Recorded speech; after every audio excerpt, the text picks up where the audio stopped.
Bienvenue sur le podcast High Value Entrepreneur. Je suis Roger. Les entrepreneurs, les créateurs de contenu, les artistes dont tu penses qu'ils n'ont pas besoin d'aide sont ceux que j'accompagne. Je suis un peu leur associé externalisé. Ce podcast est produit par le Studio 29. Si tu veux encore plus d'invités complètement dingues, ce qui va nous faire des épisodes encore plus fous les uns que les autres, abonne-toi, commente et like. Bon visionnage et bonne écoute.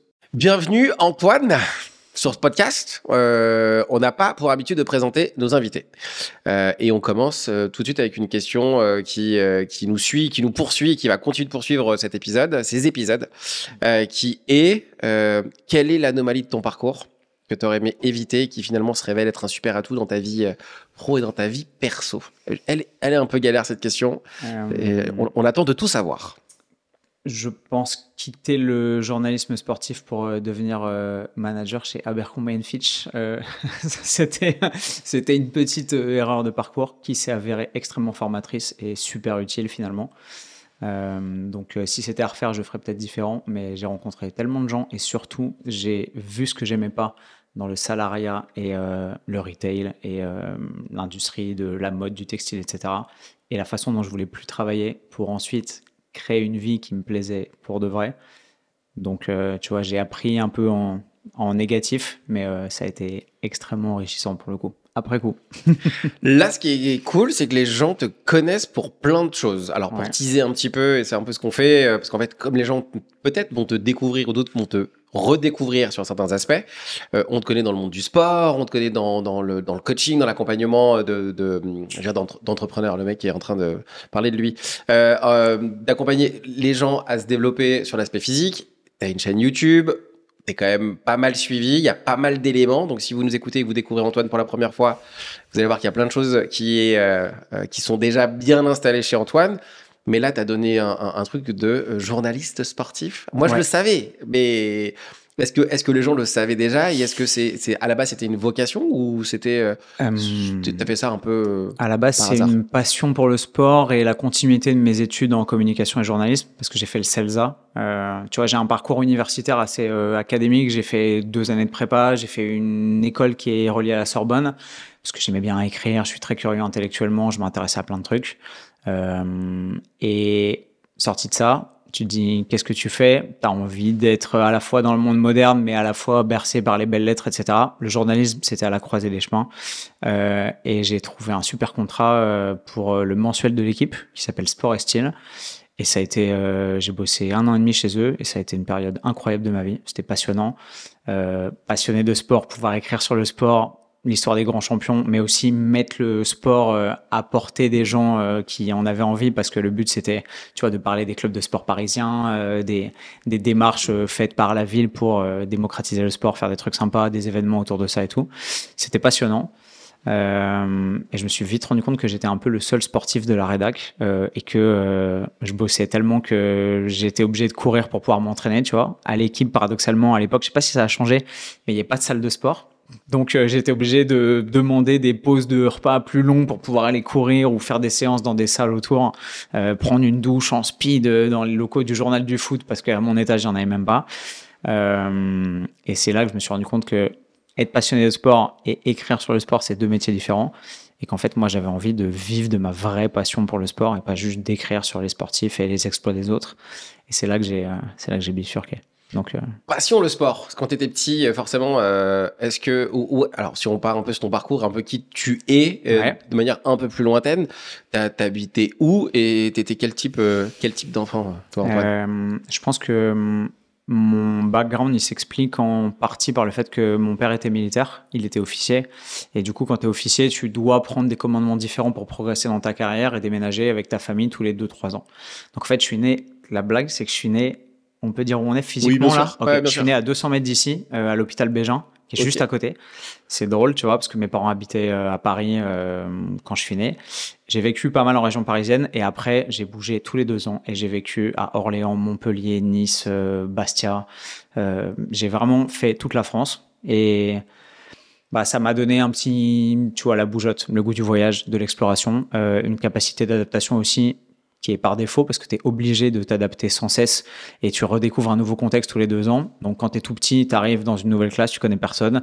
Les mecs, ils se connaissent, ils jouent au foot, ils sont à la garderie ensemble depuis qu'ils ont 2 ans.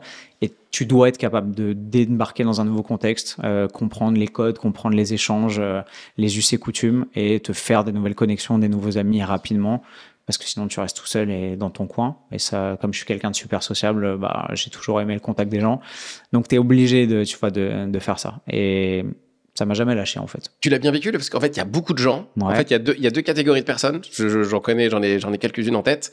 Celles qui ont eu ce contexte-là et qui ont détesté devoir constamment changer d'environnement et limite presque, je dirais pas qu'ils en veulent à leurs parents, mais relou quoi. On se fait des copains, on doit changer, et puis on doit venir et revenir, et qui une sorte de forme d'introversion qui se crée. Toi, j'ai l'impression que c'est l'inverse. Ouais. Toi, ça t'a permis d'être plus extraverti, et justement de se dire être adaptable. Donc tu l'as bien vécu. Toi, t'as pas eu de problème par rapport à ça. En fait, il y a 2 phases. Il y a quand tu es vraiment jeune, où en plus moi je suis né dans les années 80, tu vois, donc t'as pas le choix de pas pouvoir garder le lien avec les gens que tu rencontres parce qu'il n'y avait pas de réseaux sociaux. Je suis obligé de te couper la télé dans les... T'as quel âge?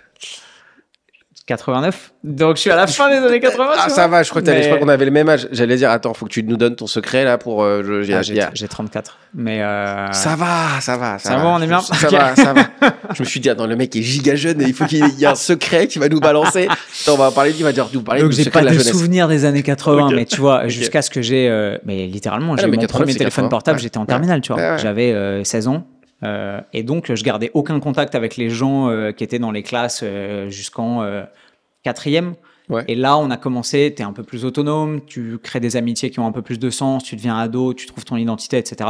Et donc là, mes premiers potes, ils datent de quand j'ai 12-13 ans, tu vois. Mais avant, toute ma vie d'avant, c'est des sauts de puce tous les 2 ans et j'ai des souvenirs, mais j'ai aucune attache, tu vois. Mais j'en veux absolument pas à mes parents parce que j'ai toujours été de bonne composition, en fait. Je me suis toujours accommodé de ce que j'avais et j'ai toujours vu la vie comme un challenge et un nouveau chapitre à chaque fois, des nouvelles découvertes.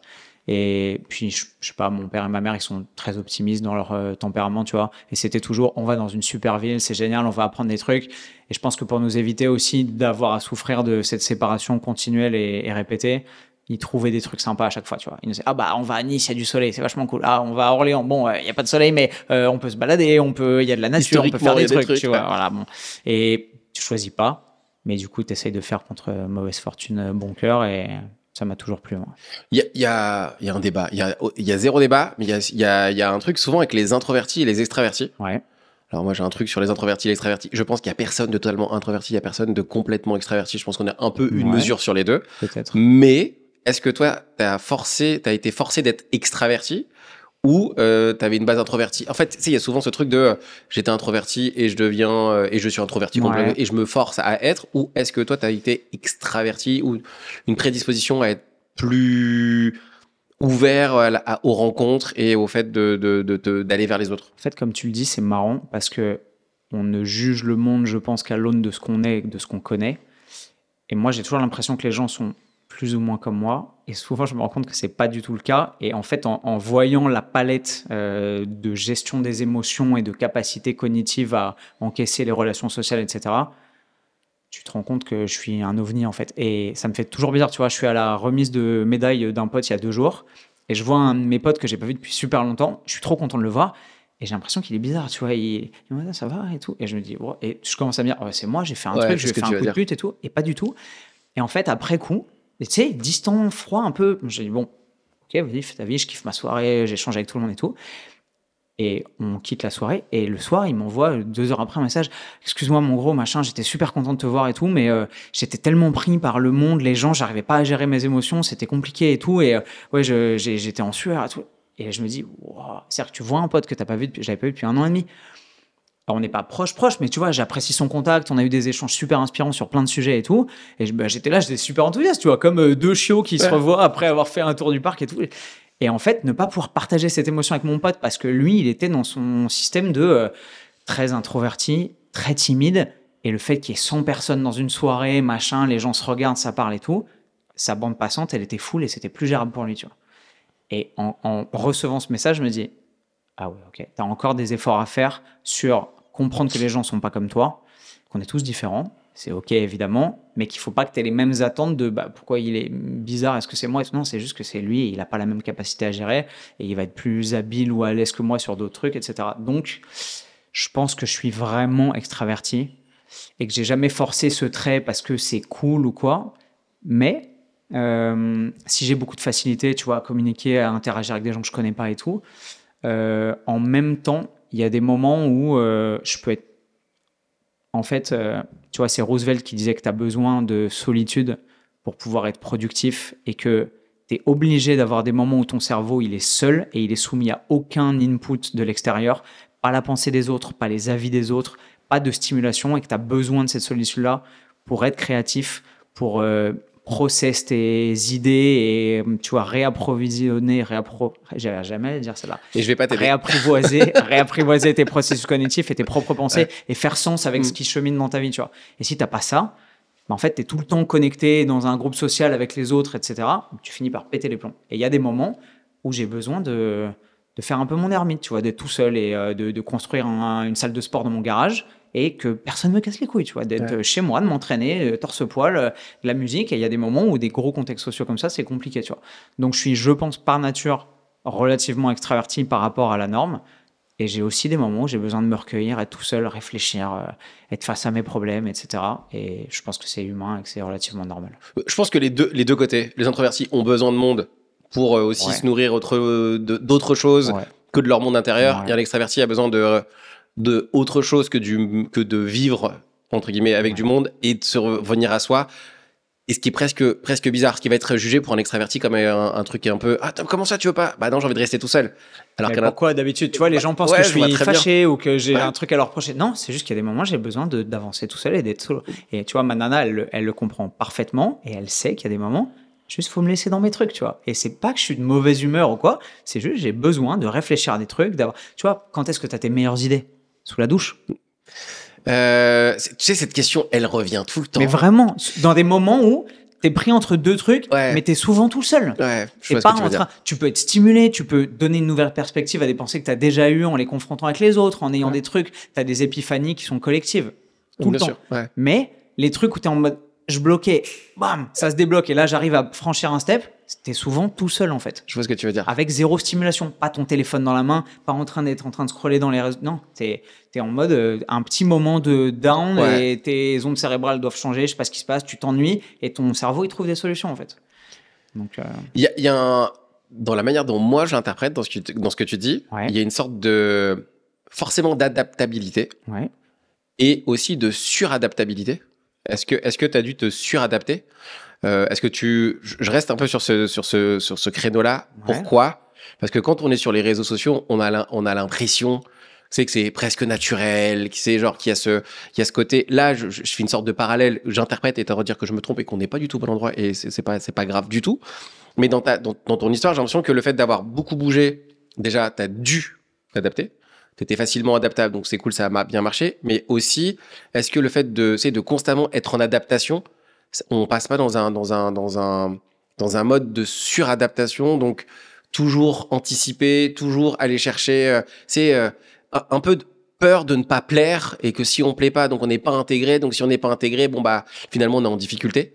Je vais un peu loin dans le schéma de pensée, mais t'as le droit de dire non, pas du tout. Alors je pense pas.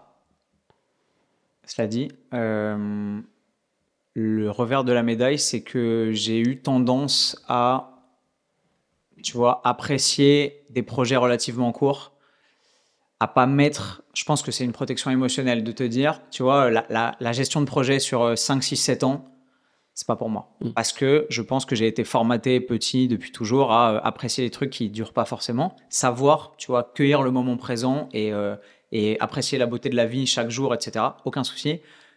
Par contre, les trucs où tu restais dans le même métier pendant 15 ans, faire les mêmes trucs, avoir les mêmes relations hiérarchiques avec les mêmes gens dans le même contexte, le même open space et tout, c'est pas possible pour moi.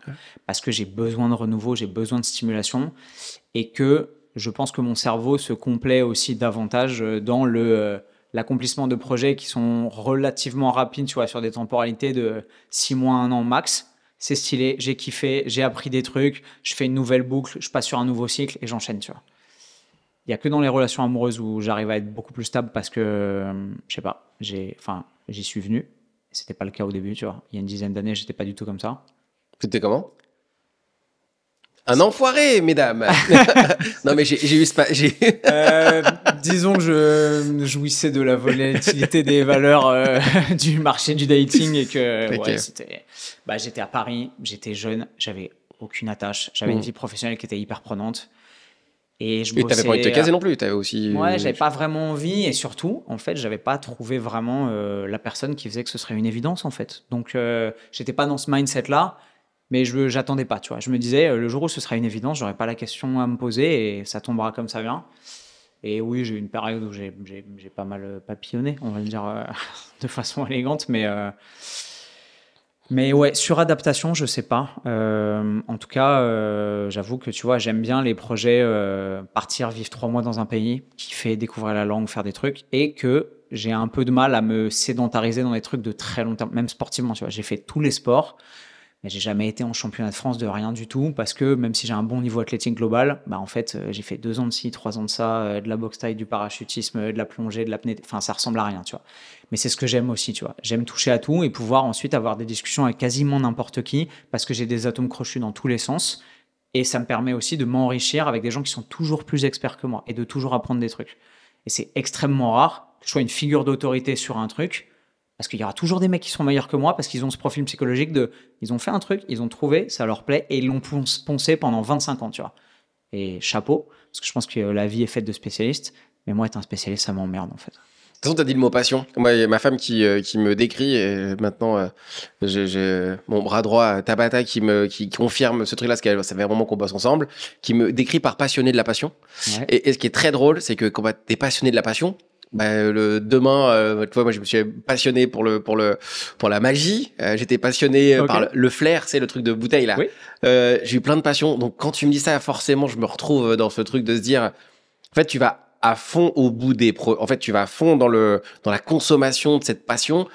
Mais comme la passion, ça dure pas. Et finalement, même dans l'amour, Ouais. dans un couple, Ouais. la passion ne dure pas. C'est vrai. L'amour se travaille, la passion, ça fluctue, l'amour, ça se travaille. Et finalement, la passion, c'est, en tout cas, ce serait presque un débat qu'on pourrait avoir. Est-ce que la passion, ça doit durer? Ce serait presque une question philosophique. Je sais pas.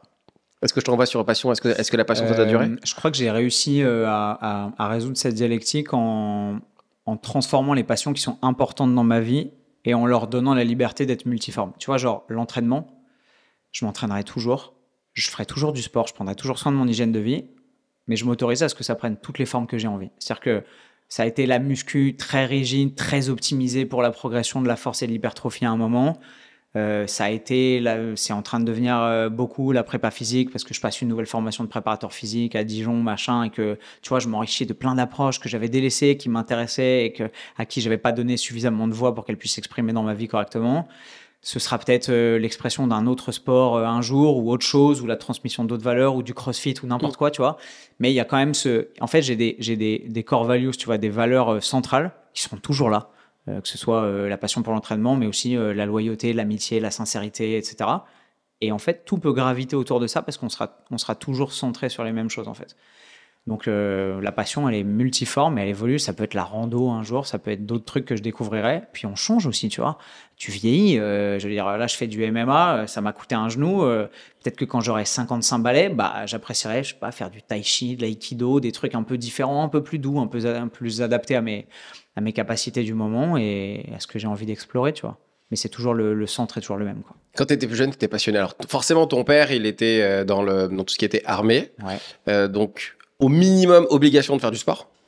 Même pas, parce que mon père n'était pas sportif. Ouais, mon père, déjà, il était officier, donc tu n'as peut-être pas la même culture de classe, tu vois. Mon père, c'est un universitaire, il est docteur en droit, c'était un juriste brillantissime avant de se dire qu'il avait envie d'une vie d'aventure et de rentrer dans l'armée, tu vois. Et puis, il était pas sédentaire, parce que tu peux pas être sédentaire en ayant une vie de commandement et tout, mais il courait un peu, il faisait des pompes d'extraction, tu vois, la base d'un être humain qui est capable en termes physiques.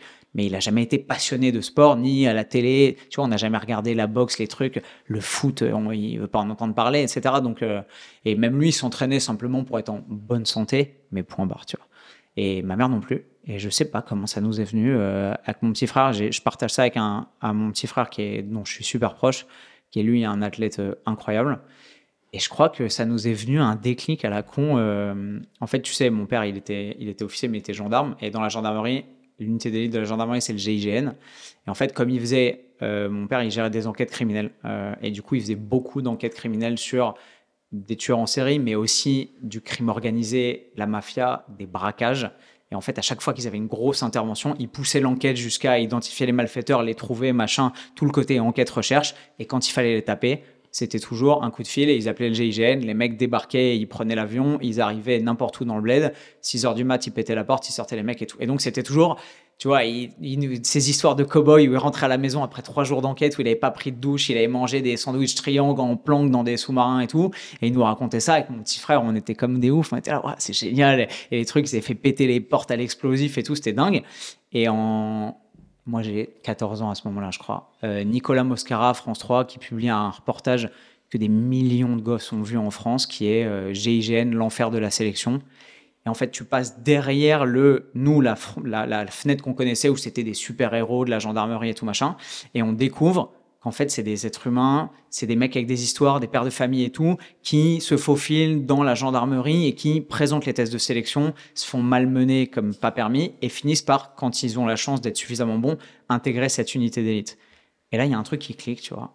Et avec mon frère, on devient des dingos d'être ça, en fait. D'être ce super-héros Playmobil hyper malléable, qui sait tout faire, qui est spécialiste dans rien, mais qui est suffisamment bon dans tout pour être déployable dans n'importe quelle situation, être malin, parler des langues, partir à l'étranger, faire de la filature, boxer, courir, sauter, plonger, faire de l'apnée, tout en fait. Et moi, j'ai poussé ça dans ma vie civile. Mon frère, lui, maintenant, est militaire et il a poussé ça dans sa vie militaire.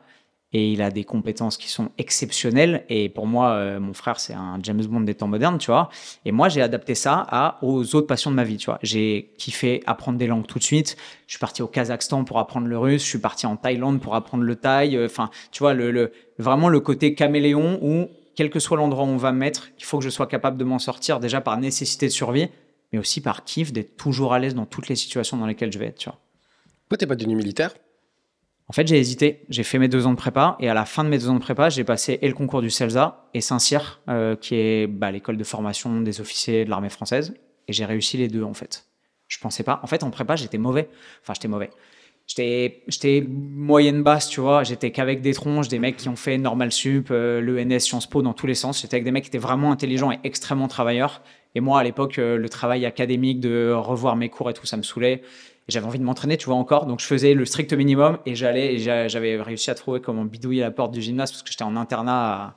D'ailleurs, les responsables du lycée Potier à Orléans, c'est moi qui m'entraînais à 2h du mat à faire des tractions, etc.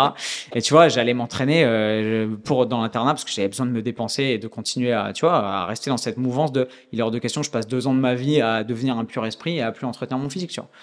Et en fait, je me dis, j'étais pas très bon en prépa par rapport à des mecs qui étaient des tronches de ouf. Je me dis, je vais jamais réussir ces concours, mais je vais tout faire pour. Et en fait, j'ai réussi les 2 en même temps, tu vois. Et là, de ouf. Parce qu'il y a des gens qui réussissent pas les 2 en même temps. Ouais, perf de ouf. Et il y a plein de gens que je connais qui sont brillants, qui sont intelligents et qui n'ont pas réussi les concours que j'ai réussi. Et je me dis, bon, il y a de la chance, il y a un peu de tout. Je n'ai pas bossé incroyablement dur, tu vois. J'ai sélectionné. J'ai bossé beaucoup sur les langues parce que je savais qu'au CELSA, il y avait de l'anglais. J'ai bossé beaucoup sur les dissertes, la construction de mon esprit, comment présenter les propos et tout. Et en fait, ça a marché. À Saint-Cyr, je suis rentré super mal classé, tu vois. Je rentre vraiment dans les derniers, mais je rentre, tu vois. Et là, en fait, j'ai passé le bac avec un an d'avance parce que j'ai sauté une classe. Et là, j'ai 18 ans, je crois, 2 ans de prépa après. Et en fait, je passe l'été à me dire qu'est-ce que je veux faire de ma vie, quoi. Qu'est-ce que je fais ? Est-ce que j'arrive dans une école de communication à Neuilly, la vie parisienne, où je vais avoir des cours passionnants sur la sémiologie, les trucs, les médias et tout ? Ou est-ce que je pars et le 1er septembre, c'est la Youle, la boule à Z, le treillis et vas-y, c'est un circuit de Quidan et tu vas te manger 3 ans d'apprendre à commander à des mecs au feu, aller faire des stages dans des bataillons d'infanterie et tout, vraiment, tu vois. Mais surtout qu'avant de passer ton diplôme, tu sais que tu veux le faire ? Parce qu'en fait, tu passes, alors diplôme, tu passes pour... J'ai réussi le concours, tu vois. Pour passer le concours. Le concours, il y a des tests physiques, il y a tout, tu vois. Donc en fait, t'es forcément, tu te projettes. Ça me plaît. C'est ça qui est ouf. Mais là, je suis à la croisée des chemins et je suis en mode, je suis jeune, je sais pas ce que je veux faire, tu vois. Je me dis, il y a des avantages et des inconvénients dans les deux et tout. Et mon père me conseille ultra bien à ce moment-là. Mais c'est au point où, le 1er septembre, j'ai le major qui est responsable des affectations qui m'appelle, qui me dit « Monsieur Fonbonne, j'ai votre nom sur la liste. Vous êtes où ?» Moi, je suis en Corse, encore en vacances. Je suis comme ça, j'ai pas pris de décision. Il me dit « OK, il est 9h. À 10h15, je vous rappelle. Et si vous me dites oui, on vous envoie un avion de Calvi à Bastia et on vous rapatrie. Et c'est sincère parce que la pré-rentrée, c'est demain, en fait. » Je suis... Ah ouais. OK, papa. Et mon père, il m'a donné le meilleur conseil qui soit. Il m'a dit, bon, évidemment, écoute ton cœur, machin, qu'est-ce que tu as envie de faire, mais ça sert à rien. Il m'a dit, juste en termes d'utilité, le master que tu vas passer au CELSA, c'est un diplôme qui a beaucoup de valeur dans la vie civile, mais qui est ensuite réutilisable dans la vie militaire. Parce qu'en fait, tu peux revenir dans la carrière militaire, comme mon père avait fait, tu vois, avec un master, un doctorat, et ensuite passer un concours externe. Et si tu veux, dans 3 ans, redevenir officier, faire la même chose et aller aussi vite que les autres, progresser, avoir des affectations, etc. Mais si tu fais Saint-Cyr et que tu te rends compte que ça te gonfle et que tu as envie de revenir dans le civil, en vrai, à moins d'avoir 25 ans d'armée, d'avoir commandé des mecs au feu sur des théâtres d'opération et d'avoir une vraie capacité managériale, etc., où là, tu vas pouvoir réutiliser ces compétences qui sont des skills vraiment, tu vois, qui ont de la valeur sur un autre terrain civil, si tu sors jeune trou du cul, même à 23 ans de Saint-Cyr, tu sais rien faire en fait. Enfin, tu sais commander des mecs au feu, mais tu sais pas gérer une entreprise, tu sais pas gérer des mecs, tu sais pas prendre des décisions en situation de conflit, de stress, etc. Et donc l'arbitrage, il était, ok, qu'est-ce qu'il vaut mieux que je fasse? Si jamais je me gourde de chemin, là je peux encore choisir, je pourrais toujours revenir dans ce sens-là si je fais le CELSA dans la vie militaire, et l'inverse sera pas possible. Et du coup, j'ai décidé de faire ça. J'ai laissé ma place à Saint-Cyr. Et au bout d'1 an et demi, j'ai eu l'opportunité de faire ce qu'on appelle une préparation militaire supérieure. C'est un stage de commandement où en fait tu repasses des tests physiques, tu vas dans des centres de sélection de l'armée de terre, etc. Et ils t'affectent dans un régiment. Moi, j'ai fait ça au 1er RIMA, donc le 1er régiment d'infanterie de marine qui était à Angoulême à l'époque. Qui est archi connu en plus. Ouais, c'est archi connu. C'est des troupes aéroportées, donc c'est des régiments d'élite, tu vois, parachutistes, machin et tout. Donc c'était exactement ce que je voulais. Et en fait, je me dis, ok, là je vais tester. C'est une colonie de vacances d'1 mois au mois d'août, alors que je pourrais être au soleil et tout. Non, là je vais me raser la tête, partir sous les drapeaux. Une colonie de vacances avec 2-3 trucs à faire. Ouais, mais un peu service militaire allégé, tu vois, 1 mois. Et là, c'est le meilleur test en fait. Et plutôt que de fuir le truc et d'avoir des regrets dans 20 ans, de me dire, j'aurais aimé faire ça, je vais voir en fait. Et du coup, j'ai fait ça. J'ai candidaté, j'ai été pris, j'y suis allé. Et en fait, j'ai vu ce que j'arrivais pas à voir de l'extérieur, en fait. J'ai vu que le côté engagement, sport, entraide, camaraderie, machin, résolution de problèmes et tout, ça me passionnait.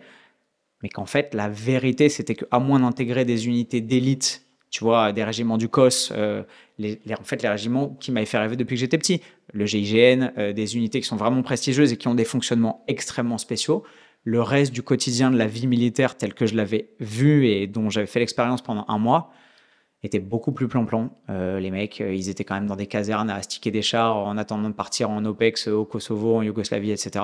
Et le reste du temps, j'avais l'impression qu'ils se faisaient un peu chier, que c'était pas aussi stimulant que ce que je pensais, tu vois. Et je me suis dit, c'est peut-être pas la vie que j'ai envie de mener. Peut-être que j'ai envie de davantage d'aventures, paradoxalement, et qu'en fait, la vie que je vais pouvoir me construire dans une vie civile avec les diplômes que j'ai sera plus enrichissante, au moins à court terme, et que si jamais je veux toujours y revenir, on pourra, tu vois. Et au final, je suis parti, j'ai vécu cette expérience, elle était incroyable, et je suis jamais revenu. Parce que j'ai découvert tellement d'autres richesses dans ce que la vie avait à m'offrir ailleurs, que tu vois, je voulais partir en ex-URSS et tout, c'était pas possible. À Saint-Cyr, le seul stage, c'est à West Point. Donc je dis, on peut pas faire un stage, non. Tu vois, il y avait une rigidité qui faisait que moi, j'étais trop électron libre et j'avais trop d'envie d'explorer des trucs différents pour, je pense, rentrer dans ce moule qui est quand même extrêmement rigide et un peu castrateur pour les envies que j'avais à l'époque. Ce qui est rigolo, c'est que dans tes vidéos YouTube, en tout cas, quand on te suit sur les réseaux, si vous allez suivre ce que fait Antoine, si vous ne le suivez pas encore sur YouTube. En fait, ce qui est rigolo, c'est que tu n'y es pas allé, mais tu y reviens quand même relativement souvent. Tu y reviens très, très, très souvent même. Par goût, mais parce que j'ai la chance de pouvoir avoir une exposition qui maintenant me donne l'attention de ce genre de trucs. Et qu'il y ait, tu vois, des régiments qui me contactent. Mon rêve, ce serait de pouvoir aller faire une vidéo, que les mecs du GIGN voient une de mes vidéos, me dire viens, vas-y, on t'invite, tu viens, on fait un truc et tout. Bon, faut que la vidéo, elle buzz, les gars. La vidéo.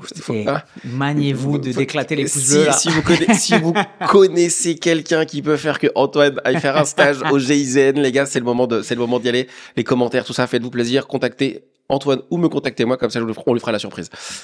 Et donc tu reviens souvent à ça parce que tu penses que est-ce que tu penses qu'à un moment tu iras complètement dans cette direction? Tu vois, c'est marrant, je me suis posé la question hier. Je me suis dit, est-ce que maintenant que j'ai un peu plus de temps, que je gagne bien ma vie et tout, est-ce que le vrai sens, ce serait pas remettre mes compétences ou mes maigres savoir-faire au service de, tu vois, nourrir la vie, la communauté, la citoyenneté aussi. Et je me suis dit, bon, peut-être pas m'engager comme réserviste et tout machin, mais tu vois, je me voyais bien genre pompier volontaire, par exemple, tu vois. Tendre la main aux autres, être dans la générosité et l'incarner dans sa plus pure forme, qui est juste essayer de sauver des vies avec les moyens que tu as, tu vois.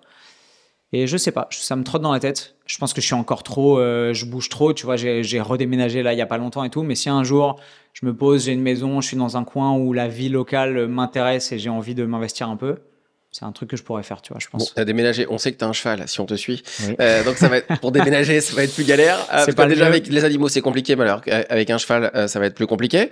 En tout cas, plus compliqué. Non, c'est l'organisation, mais en tout cas, il y a un sujet un peu plus gros qu'un chien à transporter. Si on revient au fait que tu disais que il y a de la, en fait, il y a encore un peu de la passion, j'ai l'impression, pour cet élément-là, mais pas aussi qu'au début. Finalement, tu as choisi le choix de la raison plus que le cœur. Je pense, ouais. Et aujourd'hui, aucun regret par rapport à ça? Non, aucun. J'ai aucun regret dans ma vie, quasiment pas. Je crois pas. C'est-à-dire que là, si tout se termine, alors tu te dis Ouais, tranquille. j'ai fait la paix avec ça. Tu vois, j'avais plein d'expériences à vivre. Entre mes 23 et mes 33, 34, j'avais envie de tout vivre. J'ai vécu énormément de trucs. Et en vrai, j'ai eu une vie tellement riche que même en vrai, je peux mourir demain. Ça ferait chier. Ouais, ça ferait chier. Ouais, mais c'est OK, tu vois. J'ai pas beaucoup de gros... Je suis pas allé au Japon. J'ai envie de voir le Japon avant de mourir, tu vois. J'espère que ça se fera. Mais le reste, je suis en paix, en fait. C'est archi cool. On voit que tu fais plein de choses, que le sport était important pour toi, que même si tes parents ne l'étaient pas, ou en tout cas ton père ne l'était pas, ton frère il y est, toi tu continues d'y être, t'expérimentes énormément de choses. T'expérimentes aussi le fait d'être un entrepreneur. Avec forcément, il y a des programmes que tu as fait avec ton associé. Franchement, j'ai peur d'écorcher le mot. Bayésienne? Bayésienne, ouais. Ah, j'étais pas loin. Ah, c'est bien. Pourquoi être allé dans cette direction-là pour la suite? En fait, parce que il y a deux questions quand je dis ça. Vas-y. Il y a le fait que tu as dit, le fait de vouloir contribuer et d'aider. Donc, je me pose aussi toujours la question. En fait, il y a toujours ça qui revient dans tout ce que tu dis. Et donc là, tu vois, dans l'autre aventure que tu fais, finalement, bah là, c'est aussi pour aider, mais là, pour le coup, entrepreneurialement parlant, d'aider les gens sur des spéciales. En plus, c'est hyper calé ce que tu as mis en place, donc c'est toujours pointu, ça va toujours très loin. Merci. Pourquoi tu penses que cette contribution de vouloir aider, ou en tout cas de contribuer, c'est si important pour toi? En fait, j'ai eu la chance d'avoir des parents qui m'ont nourri, logé, blanchi, payé des études, tu vois. Même si je suis allé à la fac, ça coûtait rien, mais la prépa, ça coûtait rien non plus. Mais j'ai eu la chance d'avoir des maîtres, des enseignants, des mentors. Qu'on le veuille ou non, tu es assis dans une salle de classe, il y a des mecs qui t'apprennent des trucs et tout ce que tu as à faire, c'est manger, dormir et fermer ta gueule et écouter et prendre des notes, tu vois. C'est incroyable. J'ai appris des trucs complètement fous. Mon cerveau tel qu'il était quand j'avais 5 ans a pu, tu vois, moudre du grain grâce à tout ce qu'on a mis dedans. Et je suis d'une curiosité intellectuelle sans borne. Genre, tu vois, avant, je discutais avec tes associés de les ISO, les trucs, les caméras, parce que tout m'intéresse en fait. Et je sais que je peux apprendre de n'importe qui. Et du coup, je me dis, j'ai eu tellement la chance d'apprendre et j'ai passé aussi tellement de temps à me former égoïstement un peu, tu vois, genre j'ai bac+6, enfin, il y a un moment, il faut que ça serve, tu vois. Et le moins que je puisse faire pour nourrir la vie, c'est de transmettre ce que j'ai réussi à accumuler, le savoir ou au moins les erreurs que j'ai pu faire et l'expérience qui est derrière moi, et essayer d'améliorer la vie des autres en gagnant du temps, en évitant les obstacles ou les barrières que moi j'ai pu me prendre en pleine gueule, tu vois. Et j'adore apprendre aussi, tu vois. Et transmettre, je pense que c'est la meilleure façon d'apprendre. Parce qu'en fait, en transmettant, tu te rends compte, en coachant les gens, en expliquant des trucs, en faisant des cours, en faisant des conférences, que tu es obligé non seulement de maîtriser ton sujet, mais en plus de le revoir à chaque fois en fonction de la personne à qui tu vas le délivrer, tu vois. Et à chaque fois que tu expliques une histoire à une nouvelle personne, tu changes l'histoire. Donc, en fait, c'est la suite logique, tu vois. C'est-à-dire qu'être un ermite et apprendre tout seul et continuer à te former et faire toutes ces expériences, si tu peux le partager avec personne, tu vois, Aristote a dit l'homme est un animal social. Si tu remets pas de l'eau dans le moulin, un moment, à quoi tu sers, tu vois? Surtout qu'en ce moment, alors en fait, la manière dont tu l'expliques, elle paraît évidente. Ouais. Et en fait, ce qui est rigolo, c'est qu'aujourd'hui, c'est pas du tout le cas. Les gens ont plutôt tendance à prendre Ouais. Limite dire, bon, en même temps, c'était normal que tu me donnes. C'était normal que t'as quand même dans le fait de contribuer, tu vois de la valeur où la plupart des gens voient des manquements. En fait, dans la manière dont tu l'exprimes. C'est ce qu'en fait, aujourd'hui, l'école, ce serait normal, que tes parents s'occupent de toi, et ce serait normal. Le fait que les gens, genre, ce serait normal. Et toi, t'es en train de dire qu'en fait, c'est pas si normal que ça. Et que t'as même de la gratitude, de la reconnaissance dans le fait de le faire. Et c'est ça qui te donne envie de transmettre. Ouais. Je me trompe en disant ça ou... Non, je pense que c'est en voyageant, tu vois. Genre, enfin, je te dis, j'ai vécu au Kazakhstan, j'ai vu des gens crever de faim dans des conditions de misère. Au Kazakhstan, j'avais parlé avec un mec dans un centre commercial qui cirait les pompes à la sortie du centre commercial. Je te parle de ça, c'est 2010. On est à Almaty, il fait moins 23. Donc l'hiver qu'on a chez nous, c'est une blague pour eux. C'est le début de l'été, tu vois. Et le mec me dit, super intelligent, le mec avec des mains défoncées par le travail, tu vois, genre cirer des pompes avec l'essence de térébenthine, machin, toute la journée et tout.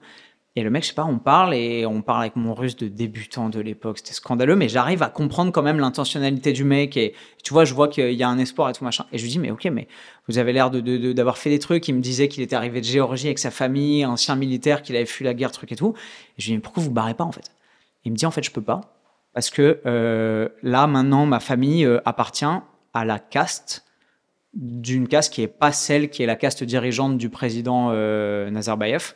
Et donc, en fait, on est brimé, si tu veux, et obligé de se suffire de petits jobs de misère. Et on n'a pas le droit d'avoir un passeport, de quitter le pays. Et en fait, on est persona non grata sur tous les plans au sein de cette société, tu vois. Et du coup, je suis face à un mec, moi j'ai 20 ans, j'ai toute la vie devant moi, j'ai plein de compétences, j'ai plein d'opportunités, je bosse à l'ambassade de France à Almaty à l'époque, et je me dis, mais qu'est-ce qui te différencie de ce mec-là en fait? Rien du tout. Et juste lui, il n'a pas eu de bol, il est à un endroit où il n'a pas voulu être juste parce qu'il a protégé ses enfants, etc. Et juste, il va probablement finir sa vie là dans un couloir de centre commercial à cirer des pompes, alors que ce mec, il pourrait faire tout ce qu'il veut, tu vois, s'il avait la capacité. Donc, tu sors de là, tu reviens dans ta petite France et tout, et tu te dis, mais qu'est-ce qui est dû en fait? Genre, on est 8 milliards sur cette planète, qu'est-ce que la vie me doit? Mais que dalle en fait, rien du tout. Donc, tout ce que tu as, quand tu te lèves le matin et tu vois, genre la santé, un toit au-dessus de la tête, ton assurance sociale, tu te pètes un truc, je me suis pété un genou, je suis allé aux urgences, on s'occupe de toi, on te soigne, on te met des coups de perceuse dans le genou, c'est gratuit. Enfin, tu vois, genre, mais ça, c'est pas un dû, tu vois. Donc, on peut en profiter, on a la chance d'être dans une société qui nous l'offre. Alors oui, on paye des impôts, oui, machin. Oui, mais en tout cas, il y a un service, quoi. Mais c'est là, tu vois. Ouais. Je veux dire, t'es aux États-Unis, t'as ce que j'ai eu au genou, t'as pas de thune, mais tu restes devant les urgences, on te dit, monsieur, ok, non, votre Amex, elle est expirée, je suis désolé, vous rentrerez quand vous aurez un moyen de paiement valide, tu vois. Donc, oui, en fait. Ouais, t'as pris on a conscience. déjà tellement, et la vie nous offre tellement que, enfin, ce serait, je sais pas, c'est même pas de l'égoïsme, ce serait pas comprendre le game, en fait. Enfin, tu vois, ce jeu-là ne fonctionne que si on essaye de tous respecter le jeu, respecter les règles, et donner au jeu pour l'améliorer, en fait. Il y a plein de façons de faire, et chacun trouve le sens là où il veut, et construit le sens qu'il veut en fonction de ses valeurs, je pense. Mais moi, les miennes, elles sont dans l'entraide, le partage, la transmission. Et je pense que j'ai pas assez fait ça aussi jeune, parce que tu es obligé d'être égoïste, tu fais des études. Tu vois, j'étais pas dans les trucs associatifs, j'allais pas faire les maraudes, faire des courses, donner aux associations, machin et tout. Bah maintenant que je peux, j'essaie de me rattraper un minimum, tu vois, et de faire ma part du taf et de tendre la main. Et tu vois, et c'est pour ça que ça m'arrive d'accompagner des gens, de faire des séances de coaching gratos, parce que juste ça a un sens en fait. Et pour les gens, moi j'aurais aimé avoir ce genre d'opportunité à des moments où j'en ai manqué, où tu vois, j'ai manqué de rien, mais c'est tellement agréable quand tu es dans une situation vraiment galère d'avoir quelqu'un qui te tend la main, bah tu comprends que quand tu es en capacité de le faire, bah fais pareil en fait, tu vois. On voit que tu as des... en tout cas, il y a des convictions. En tout cas, aujourd'hui, tu as des idées qui sont plus ou moins arrêtées. Est-ce que, si je te montre ça, tu penses que, hop là, à cette époque, là, tu les avais déjà, ces convictions? Ouais, clairement. C'est qui, si on montre... c'est mon père. C'est ton père? Ouais, c'est mon père. C'est grave drôle. C'est marrant que t'aies trouvé ça. Mais ouais, alors c'est pas moi qui l'ai trouvé, c'est Tabata. Ok. Mais on l'a validé ensemble et on s'est dit c'est plutôt une belle photo. Et là, forcément, on a Antoine, un Antoine qui a vécu des choses, qui a de l'expérience, qui a une expertise. À ce moment-là de cette photo, t'avais les mêmes idées en tête? C'est le moment où je suis encore chez Abercrombie & Fitch, tu vois. et je comprends qu'il faut que je bascule en fait. Qu'il faut que je vive de ma passion pour l'entraînement et la transmission et que j'arrête d'être un larbin pour une boîte qui vend des jeans et qu'on sauve pas des vies et que je peux être le meilleur vendeur de jeans au monde et le meilleur manager pour mes employés. Ok, on se souviendra de moi comme un mec qui était sympa et avec qui c'était sympa de bosser, mais ma vie, elle sert à rien en fait. Et ce qui est marrant, c'est que tu vois, c'est une photo avec mon père où on est torse nu parce que moi je prépare. Là, je crois que c'est juste avant de faire ma première compète de fitness où j'étais en sèche dur, j'étais en déficit calorique. T'es tanné là. Non, comment on appelle ça? T'as du tan. Je crois pas. Non. Non, putain, je pense que c'est la bronzé couleur comme de ça, la les gars. photo. Putain, c'est un délire. Mon père, il est grave mat de peau et je sais pas pourquoi, moi, j'arrive jamais à être aussi bronzé que lui. C'est un truc. Je pense que je dois être le fils du facteur. Il doit y avoir un truc. Mais en fait, le truc marrant avec cette photo, c'est aussi que ça me rappelle, tu vois, l'importance de la transmission à une audience au sens large, mais aussi pour les gens qui comptent vraiment pour toi au sein de ta famille, tu vois. Et ça, pour un coach, c'est extrêmement difficile parce que coacher les gens que t'aimes et les gens de ta famille, c'est le plus difficile. Pourquoi? Parce que en psychologie, alors je t'apprends rien, je pense, mais il y a un phénomène qui s'appelle le buy-in. Pour respecter un programme ou un coaching ou un accompagnement, tu as besoin d'avoir du skin in the game et tu as besoin de mettre une partie de toi, de payer généralement. C'est un échange financier où tu te payes, tu dis, oh attends, je paye quand même un coach 300 balles par mois, je vais faire le programme. Ok. Évidemment, tu ne fais pas payer ta famille. Et donc, en fait, quand ta famille, elle ne paye pas, bah, elle s'entraînote un peu. Et puis, quand elle peut faire un écart ou pas faire sa séance ou quoi, bah, c'est pas grave de toute façon. Et du coup, tu n'as pas de résultat en fait. Parce que tu fais n'importe quoi avec ta diète, tu fais la moitié des exercices, tu vas pas, tu changes d'avis, et puis tu fais une soirée avec un pote qui fait du pilates et qui dit oh, c'est trop bien et tout. Et donc, en fait, tu tournes en rond sans arrêt. Et c'est très difficile d'arriver à amener les gens que t'aimes à se persuader que ce que tu fais, c'est la meilleure des options. Parce que je pense que je suis pas un trop mauvais coach et que j'ai pas mal d'expérience dans ce domaine. Mais paradoxalement, tu vois, j'ai des proches qui ont payé les services de coach. Donc, je sais que c'est des Mickey absolus, tu vois. Je citerai aucun nom, mais au début, je me disais, mais attends, mais tu vois, j'avais un truc de syndrome de l'imposteur. Mais attends, mais il me fait pas assez confiance. J'ai pas assez prouvé au monde que j'étais un bon coach, que j'avais des connaissances et tout, pour qu'ils aillent payer, en plus cher, des mecs qui sont incompétents. Et en fait, il y avait des résultats. Et ça, c'est au tout début, c'est à ce moment-là. Et là, j'ai compris, en fait. J'ai compris que la capacité numéro 1 d'un coach, c'est pas les connaissances, c'est pas, même si c'est génial et que je me bats pour ça, c'est pas la qualité evidence-based de ses informations ou de sa formation, etc. C'est à quel point il est capable de faire appliquer des méthodes simples à des gens qui sont convaincus du bien fondé de leur propre dynamique et qui, du coup, vont investir des efforts dessus pour que ça marche. Mais il y a un truc qui s'appelle, moi j'utilise, c'est les neurosciences qui se sont appropriés ce concept psychologique. En tout cas, c'est en tout cas, expliqué comme ça, ça s'appelle la posture cognitive. Ouais. Moi, je passe mon temps à avoir, souvent avec les femmes, quand je bosse avec des femmes, qui me disent, non mais Roger, mon mec, il arrête pas de me dire, ah bah ça y est, c'est Roger qui te l'a dit, donc tu le mets en application. Et je leur dis, c'est normal, vous inquiétez pas. C'est ton rôle. Généralement, alors pas tout le temps, les gens sont plutôt de bons conseils, en tout cas bien intentionnés dans le conseil. Est-ce qu'ils sont des bons conseils? Ça, c'est autre chose. Mais les gens ne disent pas que des conneries constamment. Et forcément, j'ai des connaissances qui sont aussi que tout le monde peut potentiellement avoir. Sauf que moi, dans la posture cognitive dans laquelle je fais rentrer l'information, c'est comme si tu me disais, rentre chez moi, la porte est ouverte. Là, rentre chez moi et démerde-toi pour ouvrir la porte, c'est pas le même sujet. Ben, ce sujet-là, moi, je l'ai constamment avec les gens avec qui je bosse parce qu'ils te mettent dans un truc d'autorité. Donc, la posture cognitive fait que l'information qui est exactement la même. Et c'est pour ça que les enfants, quand ils vont chez d'autres familles, ils arrivent, putain, mais ils sont hyper sages, ils sont hyper sympas. Oh, il a rangé, je lui ai demandé, c'était nickel. Tu fais, on parle de qui? On parle de quel enfant? Oui, parce que dans la posture cognitive, ils sont prêts à recevoir l'information, ils sont prêts à la mettre en application. Ouais. Et ça, c'est partout, en fait. Hein. Cognitivement parlant, j'adore parce que généralement, quand moi, ça m'arrive, je me dis, ah, ça y est, on commence à avoir des résultats visibles de l'extérieur. Moi, ce que je fais avec les gens, c'est quand même très des résultats financiers, blablabla. Mais mentalement, il se passe quelque chose et les gens, ils disent, putain, mais en fait, oh, mais je te l'ai dit 10 fois. Elle fait, ouais, mais c'est pas pareil. Ou malheureusement, si c'est pareil, sauf que t'étais prêt à recevoir l'information. C'est exactement ce que tu me dis. Et ça, partout dans tous les domaines. Ça qui est ouf. Petit truc, ça s'appelle, de mon côté, en tout cas, la posture cognitive. Vous allez voir que ça va vous arriver très souvent. Et dans cette posture cognitive, il y a forcément le jeu de l'entrepreneuriat. Donc, on change de posture cognitive et tu fais tu rentres dans le monde merveilleux de l'entrepreneuriat et des formations et tu crées un truc. Ça se passe plutôt bien. Alors, ça se passe toujours bien. Ça s'appelle Bayesian. Bayesian, ouais. Putain, je suis presque, je vais y arriver. Bayesian, quand tu rentres dans ce monde-là, forcément, c'est une nouvelle, des nouvelles connaissances. Faut être bon en création de contenu. Bonne nouvelle, tu savais déjà le faire. Ouais.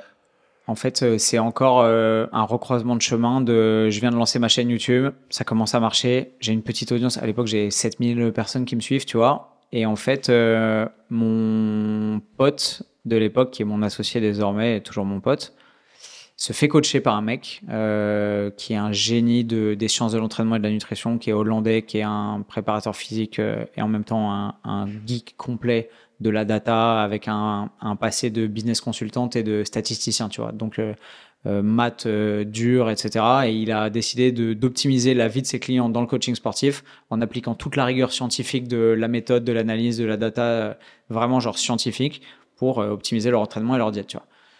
Et en fait, moi, à ce moment-là, je viens de passer mon diplôme de coach en allant suivre un BPGEPS, qui est une formation indigente intellectuellement où tu apprends des trucs des années 60. Et je suis là, oh, c'est pas vrai, les gars. J'essaie de poser des questions. Vous savez qu'il y a des mecs qui ont écrit des trucs là-dessus. Ah ouais, non, mais écoute ce qu'on te dit et prends des notes. C'était là, ok, d'accord, je vais passer un an. J'ai payé 6000 balles en plus, c'est magnifique, j'apprends rien. Et en fait, lui, il se fait coacher par ce mec. Et déjà, il progresse de ouf. Et surtout, on confronte nos concepts. Il montre ce que le mec lui apprend, comment il l'éduque. Et c'est phénoménal, tu vois. Et à chaque fois, c'est scientifique. Je dis, mais pourquoi? Bah, regarde, il y a un mec qui a fait une étude là-dessus. Il y a une méta-analyse qui a montré que finalement, la pertinence de l'apport en protéines, c'était ça. Et t'es là, genre, oh ouais, ok, ça, c'est de la vraie connaissance. Et ça, c'est important, tu vois. Et donc, la formation qui suit, parce que ce mec lance une formation. Ce mec, c'est Menno Henselman. C'est le créateur de Bayesian. Il lance une formation qui est en anglais. Donc, mon pote, il est ingénieur. Il parle très bien anglais. Il est bilingue. Il est britannique aussi. Il a la double nationalité. Donc, il suit cette formation en anglais. Et un jour, autour d'une discussion comme ça, il me dit j'ai l'impression que Menno, son truc, ça marche tellement qu'il a envie de lancer la formation dans d'autres pays, tu vois, en espagnol et tout machin. Et on se dit attends, est-ce qu'on lui proposerait pas de la lancer en français, tu vois? Et du coup, on a cette idée, il lui pitch, il lui envoie un mail, il fait un PowerPoint et tout machin. Et Menno, il nous dit bah, vas-y, feu. Et là, on se dit wow, incroyable, tu vois. Et du coup, on a pris l'intégralité de sa formation et on a passé un an à la traduire en français, parce qu'on le sait, les Français sont notoirement mauvais avec les langues et que suivre une formation qui est quand même ultra dense sur les sciences de l'entraînement et de la nutrition en anglais, c'est impossible pour 98% des gens. Et du coup, on traduit tout. L'intégralité du truc, il y a 3000 pages de cours, moi je rajoute 35 heures de vidéos, c'est un enfer. Et puis il n'y avait pas encore ChatGPT à l'époque, je suppose. Parce que là, ça t'aurait bien servi, là? Peut-être. Ouais. Alors oui, je maîtrise Facilité, pas assez peut-être. bien l'outil, sans doute, mais en fait, il y a quand même des trucs, il y a des logiciels de trad, il y a Google Trad et tout, mais en fait, il y a des trucs qui sont tellement pointus que c'est de la littérature scientifique brute, et il y a même des trucs où on a dû inventer des mots, pas inventer des mots en français, mais accorder un nouveau sens à un mot que maintenant, dans le fitness, tout le monde utilise pour décrire des trucs qu'aucun Français n'avait entendu avant ça, tu vois. Et donc, à se prendre la tête pendant une après-midi entière de est-ce qu'on choisit vraiment ça, tu vois, diet adherence, genre le fait d'adhérer, de suivre sa diète et d'être régulier sur le long terme. Bah, en français, l'adhérence, l'adhésion, le respect du régime, c'est super compliqué, tu vois, parce que déjà, c'est une notion qui veut rien dire en français. Donc, tu es obligé de lui donner corps et de créer un contexte autour de ça, tu vois. Et c'est la première fois de ma vie, moi, qui kiffais les langues et tout, que je me retrouve avec des challenges qui sont plus des challenges sémantiques, mais des challenges de création de sens dans une culture qui est inventée, en fait. Passionnant. Et du coup, bah, ça recroise encore une fois ma passion pour et le journalisme et la traduction et les cultures étrangères et l'entraînement et tout. Donc, feu à volonté. On lance ça. Moi, j'ai une relativement petite audience et direct, ça match en fait. Direct, on a plus de 100 élèves qui s'inscrivent. C'est incroyable. C'est une formation en ligne. On est totalement dématérialisé. Nous, on est à Bali, en Thaïlande, à l'étranger. On vit notre meilleure vie. Et on forme des gens qui sont super intelligents, super curieux. On fait des lives, on les voit, tu vois, en direct, mais à distance avec 8 heures de décalage horaire. Et on développe cette aventure entrepreneuriale qui est incroyable. Et aujourd'hui, on a formé plus de 2000 coachs. C'est une fierté de ouf. À chaque fois que je débarque dans une salle et qu'il y a un coach qui est vraiment bon, où il a fait ma formation, où il connaît des mecs qui ont fait la formation et il va la faire bientôt parce qu'il voit la valeur ajoutée. Et c'est une reconnaissance incroyable, tu vois. Donc, ouais. Là, c'est ça qui te fait un peu péter sur YouTube? Non, la formation me fait pas péter sur YouTube parce que la formation, elle est très nichée. Le fitness, c'est mainstream, c'est des trucs avec des abonnements en salle à 20 € et tout machin. Nous, on vend une formation qui, à l'époque, vaut plus de 1000 €. Tu vois, c'est des gens qui me connaissent déjà depuis longtemps et ont suivi tout l'entonnoir de « Ah, il a l'air intéressant, ce mec. Ah, et puis il est pas trop con. Ah, puis il a les mêmes valeurs que moi. Ah, et en fait, il est fiable et il fait ce qu'il dit. Et ok. » ah bah il lance un truc qui est super intéressant, bah j'ai envie de devenir coach ou machin ou quoi, bah je vais peut-être y aller, tu vois. Mais c'est la fin de l'entonnoir, tu vois. C'est vraiment les gens qui font cette formation, c'est les gens qui partagent tout avec moi et mon associé de A à Z et qui sont super alignés. Et voilà, donc nous on les reçoit, on les accueille et on les inscrit là-dedans, tu vois, et on les forme. Mais c'est pas la formation en elle-même qui, moi, m'a donné ma légitimité sur YouTube ou qui m'a fait exploser. Juste la croissance sur les réseaux YouTube, c'est le travail que j'ai fait en parallèle de ça sur de la création de contenu non-stop depuis 8 ans maintenant, quasiment, depuis 2016, ouais, ça fait 8 ans. Voilà. Et ces deux aventures qui, tu vois, qui s'entrecroisent parce que je me sers de ma chaîne YouTube, évidemment, pour faire de la notoriété, de la communication, notamment sur notre formation Bayesian.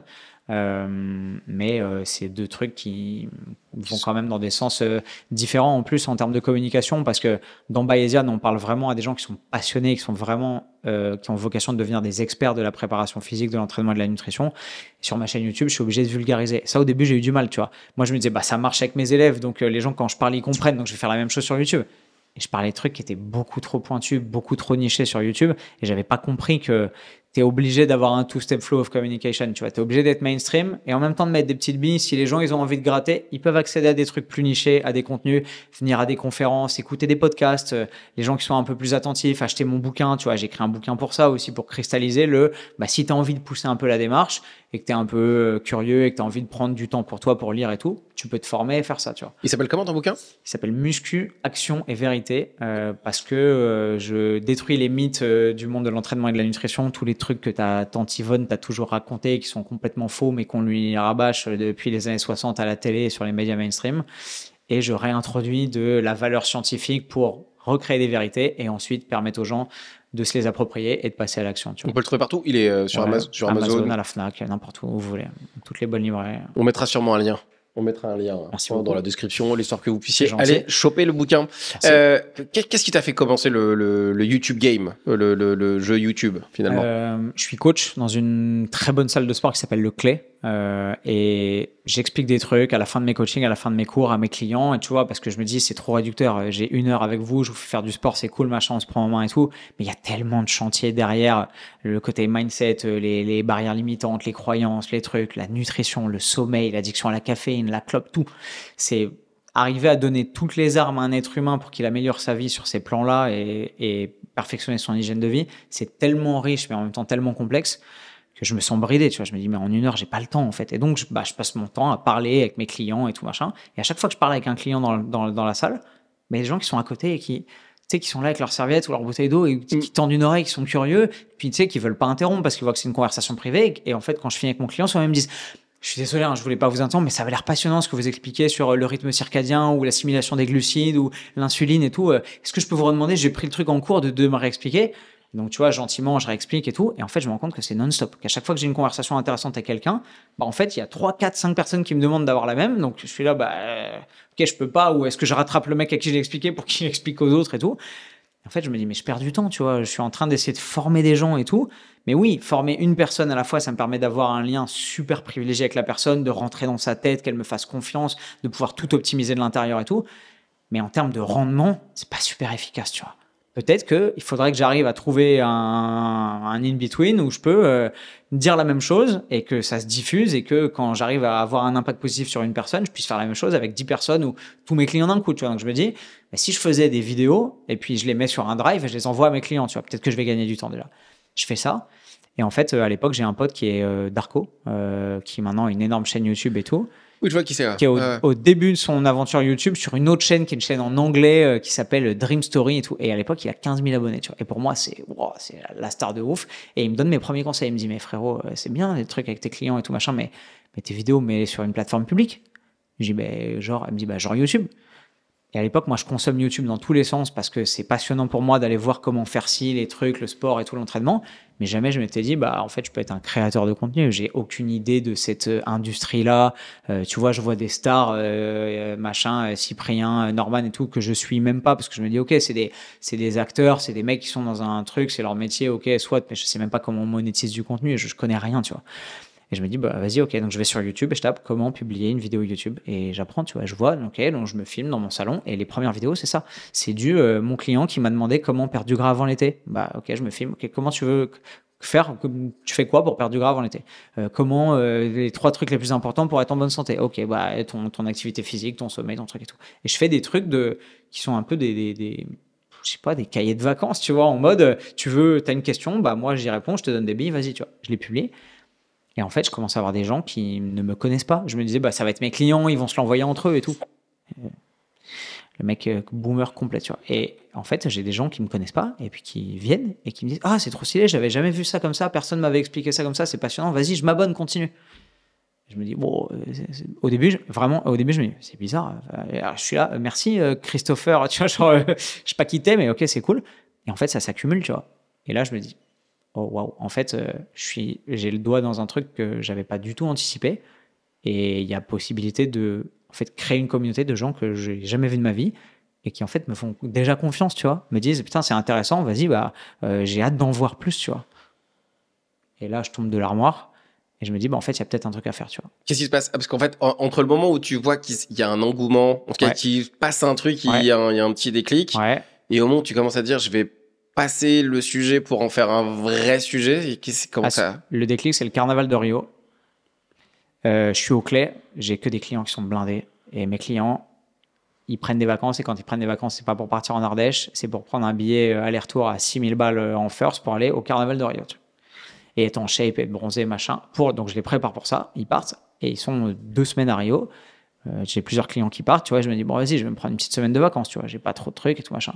Je pars en Thaïlande, je reviens. Et là, je reviens et j'ai des clients, ils me disent, ah, ça va, machin et tout. Ils me disent, ouais, non. Je dis, bah, qu'est-ce qu'il y a? Il me dit, bah, en fait, quand je suis rentré et tout, t'étais pas là. Puis moi, j'avais envie de reprendre mon hygiène de vie et tout, machin. Donc, j'ai changé de coach, merci, tu vois. Je me dis, ouais, ouais, quoi?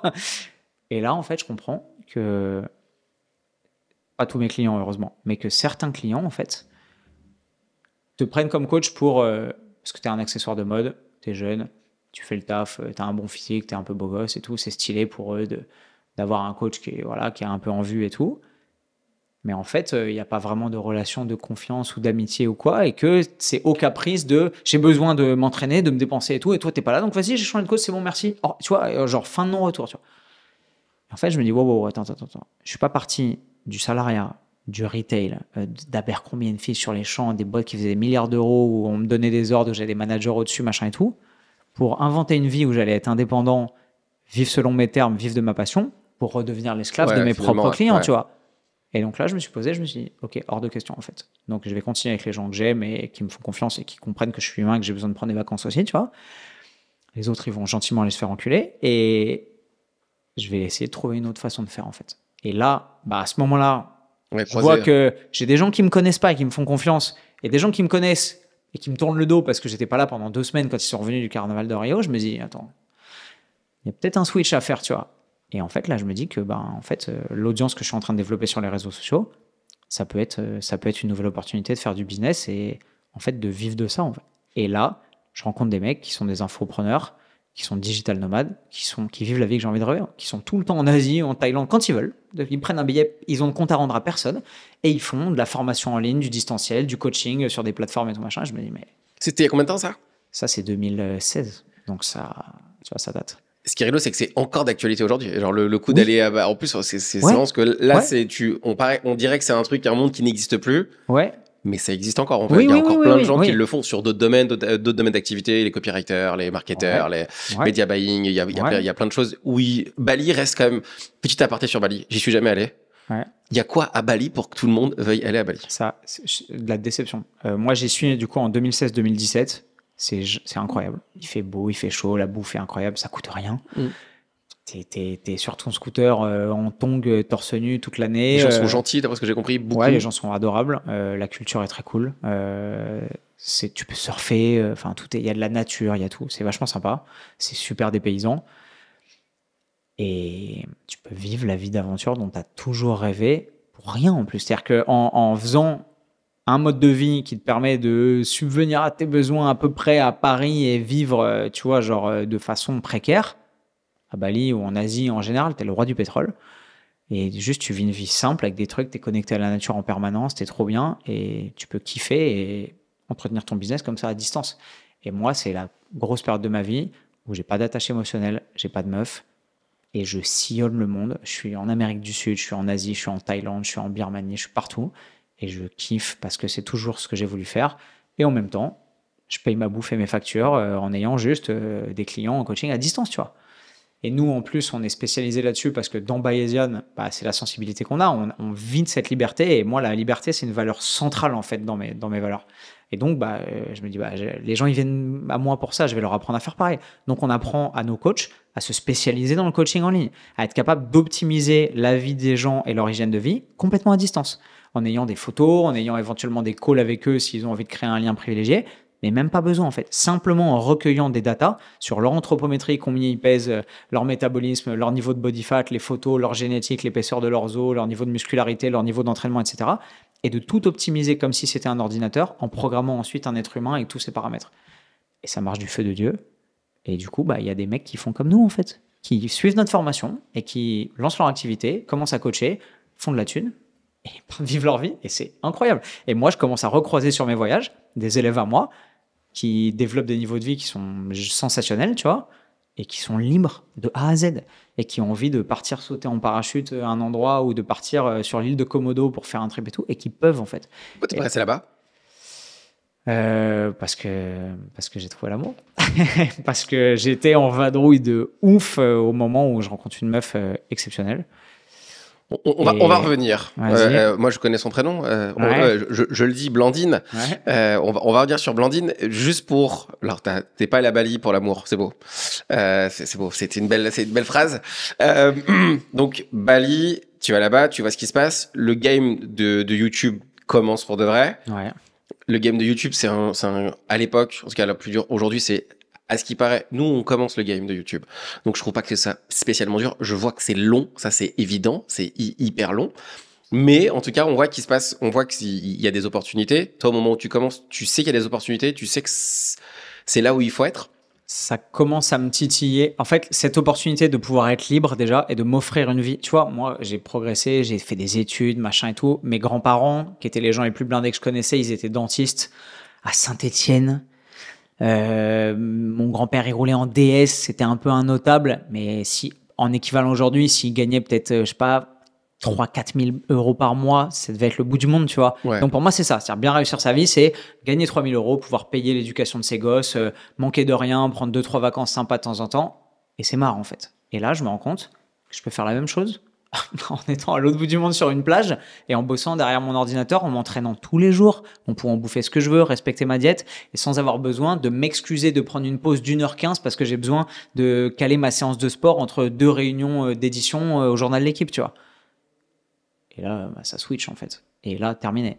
Et je fais tout pour être le plus libre possible et le plus indépendant et avoir le moins de compte à rendre à personne. Donc YouTube, là, à ce moment-là, c'est la solution à tout, quoi. Ouais, parce que ça commence à me permettre de coacher à distance. Parce qu'il y a des gens qui rentrent dans cet entonnoir, qui me découvrent, qui me font confiance et qui veulent me payer pour les coacher. Et en plus, à ce moment-là précis, début 2017, il y a des marques qui commencent à me contacter. Ça, c'est le début de l'influence marketing pour moi. J'y connais rien. Et j'ai des marques, tu vois, comme Gymshark, qui est une marque de fringues d'entraînement, qui est une aventure entrepreneuriale incroyable, créée par un mec qui est plus jeune que moi, qui est milliardaire, Ben Francis, qui est un visionnaire absolu, qui crée ça en 2012 dans sa cave en achetant une machine à coudre et en cousant ses premiers t-shirts et tout. Bref. Et les mecs, ils m'envoient un message un jour sur Instagram, on a vu ce que tu fais, on est fan, on aimerait bien que tu sois athlète Gymshark. Et moi, je prends une tarte parce que dans le milieu de la muscu, c'est l'époque où Gymshark, c'est la marque phare. Et les seuls mecs qui sont athlètes Gymshark, c'est les mecs qui t'ont fait rêver depuis que t'es môme, qui sont des stars mondiales et ils sont triés sur le volet. Et en France, il n'y en a pas, tu vois. Et j'entends ça, je dis, wow, c'est exceptionnel. Tu vois. Alors, je parle anglais, ils ont vu des contenus en anglais que j'ai fait, tu vois, des trucs sur des voyages et tout, donc je pense que ça leur parle. Et je signe avec eux. Et là, je me dis, attends. Maintenant, je suis payé, non pas par des clients pour mon temps, leur accompagnement, mais juste pour porter des vêtements et dire qu'ils sont cool, parce qu'ils sont très cool. Genre, il y a qui faisait ça avant? Les stars du foot, les acteurs sans doute, mais même pas. Ouais. Et c'est tout, tu vois. Genre Ronaldo. Ronaldo, moi. Voilà. Non mais tu vois ce que je veux dire. Genre le sponsoring. Genre tu vois, mes parents quand je leur expliquais, ils comprenaient pas. Ils disaient mais attends, mais t'es sponsorisé, tu fais pas de compétition, tu vas pas en championnat du monde. C'est quoi le Bah non, papa, je porte des fringues qui sont cool. Ouais. Et puis parfois j'en parle sur YouTube. Juste le fait que les gens me voient les porter, ils voient la marque, bah ils sont contents de me payer pour ça. Ça n'a aucun sens, tu vois. Ouais. Dans l'économie culturelle de ma famille et de mon milieu social, ça a aucun sens. Mes grands-parents, ils comprennent pas. Et mon père, il réduit, tu vois. Il dit, ouais, il est coach ou il est prof de sport, tu vois, parce que ils arrivent plus à l'expliquer, en fait. Et là, c'est incroyable. Et après, ça part dans des dimensions qui sont. Il y a toujours plus après, tu vois. C'est des marquis de contact pour faire juste des trucs, pour venir faire des conférences. On m'appelle pour des salons du fitness, pour juste venir me payer, pour venir rencontrer mes fans, faire des autographes, être sur un stand pour animer, faire une petite conférence de 1 heure sur la science de l'entraînement et de la nutrition et que les gens, ils kiffent, tu vois. Enfin, et là, je me dis, OK, terminé, en fait. Plus besoin de tout ce que je considérais avant comme allant de soi, tu vois. Là, on a le sport, la création de contenu, des sportifs. Donc Ouais. forcément, qui dit sportif, dit au minimum un attrait pour la compétition, au Ouais. moins pour soi-même. Ouais. Là, tu te dis que tu vas devenir... je prends je t'ai fait un podcast avec lui en plus. Est-ce que tu te dis que tu es parti pour devenir le nouveau Thibaut InShape? Ouais. Non, Ça, jamais. Parce que tout le monde me mettait ça comme étoile du berger. Tu vois, en mode, Ok. ta chaîne, elle va péter comme Thibaut InShape et tout machin. Ma chaîne, elle a jamais pété. Tu vois, ça a jamais été exponentiel de comme Thibaut, tu fais 100 000 abonnés en un an et puis 1 million l'année d'après et tout. J'ai jamais eu ce qu'il faut pour être mainstream ou parler à des masses comme ça et j'ai pas trop envie de ça. En plus, quand je vois la vie que Thibaut me met maintenant avec sa célébrité, ça me tente pas. Mais j'ai eu besoin de le voir pour me convaincre que c'était pas ce qu'il me fallait, tu vois, et comprendre que, tu vois, j'apprécie. En fait, ce que j'apprécie, c'est la connivence. C'est-à-dire que, tu vois, hier, je marche, je suis à Porte-Maillot, il y a un mec qui me reconnaît, il est en moto, et juste, tu vois, il me fait ça de loin. Et je kiffe, tu vois. Et après, il m'envoie un message sur Insta en mode, putain, j'ai grave kiffé, je voulais pas te déranger. Juste ça, ça me va, tu vois. Ouais. Parce que je sais qu'on partage les mêmes valeurs, qu'il a enrichi sa vie avec des trucs que j'ai pu raconter, et c'est trop bien, tu vois. Si après, il veut pousser plus loin, machin et tout, c'est top. Mais j'ai pas besoin d'être en mode paparazzi et tout machin. Thibaut, c'est un stade où il peut pas, tu vois. Genre, il habite à Albi, il peut pas aller bouffer au resto à Albi, c'est impossible, tu vois. Il vient à Toulouse, il est obligé de faire des trucs, d'esquiver et tout. Et moi, la première fois que je le rencontre, c'est en 2017 au salon du fitness. Il sort en mode clodo, tu vois, avec un hoodie comme ça, Ouais. dégueu, les mains dans les poches, le nez baissé pour que personne le reconnaisse, parce que sinon, il sait qu'il va rater son taxi, qu'il aura pas le temps d'arriver chez lui, continuer à être productif, bosser, voir sa famille et tout, tu vois. Donc, encore une fois, t'es esclave de ta propre liberté et de ce que t'as créé. Et moi, j'ai pas du tout envie de ça, tu vois. C'est ce que j'allais dire là. En fait, YouTube, ce qui est bien, c'est qu'on passe beaucoup de temps à essayer d'être vu et à vouloir être vu. C'est super paradoxal. Pour de la liberté et que finalement, on a le même problème. On a le même problème. Les gens, j'accompagne des entrepreneurs, des artistes, j'ai plein de gens, ils ont cette problématique-là. En fait, à la fin, t'es esclave de la liberté que t'as créée par le fait de créer du contenu, par le fait de faire de la musique, par le fait de créer quelque chose qui fédère. Ouais. C'est la grosse complexité et de passer ce step-là, on rentre dans un autre monde où là, très peu de gens peuvent soit comprendre, soit être de bons conseils dans ces moments-là. C'est pour ça qu'on n'a pas le droit de se plaindre, tu vois. Ouais. Parce qu'on l'a voulu, on l'a créé, on s'est battu pour. Donc oui, il y a un revers de la médaille, comme dans toute situation. Mais à côté de ça, ce que ça m'offre en termes de reconnaissance, tu vois, hier, je suis à une cérémonie de remise de médaille. J'ai un pote qui s'est fait remettre l'Ordre national du mérite.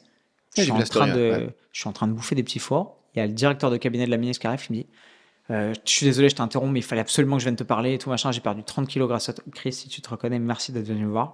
Un amour. Et le mec, il a métamorphosé sa vie juste en regardant des vidéos que j'ai publiées sur une plateforme américaine de vidéos en ligne. Et il me dit tiens, vas-y, prends ma carte. Si tu veux que je puisse interférer en ta faveur au ministère des Sports et tout, tu me dis, je trouverai une solution et tout. C'est là, juste parce que j'ai parlé face à une caméra il y a quelques années et qu'il a cliqué sur un truc et qu'il s'est dit putain, ça m'aide et je vais me sortir les doigts, mais je vais me mettre en mouvement et passer à l'action et changer ma vie. C'est génial, tu vois. Et j'ai rien demandé à personne. Juste, j'ai vécu la dynamique que je pensais être la bonne avec mes valeurs. Il y a des gens qui se reconnaissent dedans et maintenant la vie me renvoie du positif non-stop, tu vois. YouTube, c'est un game compliqué. Ouais. T'en penses quoi, toi, aujourd'hui? C'est ingrat dans le sens où il faut savoir garder la tête froide et continuer à persévérer tout le temps où ça va pas marcher. Parce qu'au début, ça va pas marcher. À moins d'être un génie, et c'est pas mon cas, et de comprendre exactement à qui tu vas parler, quel est ton persona, ton client idéal, quelle est ton audience, comment tu vas faire du contenu qui marche et tout.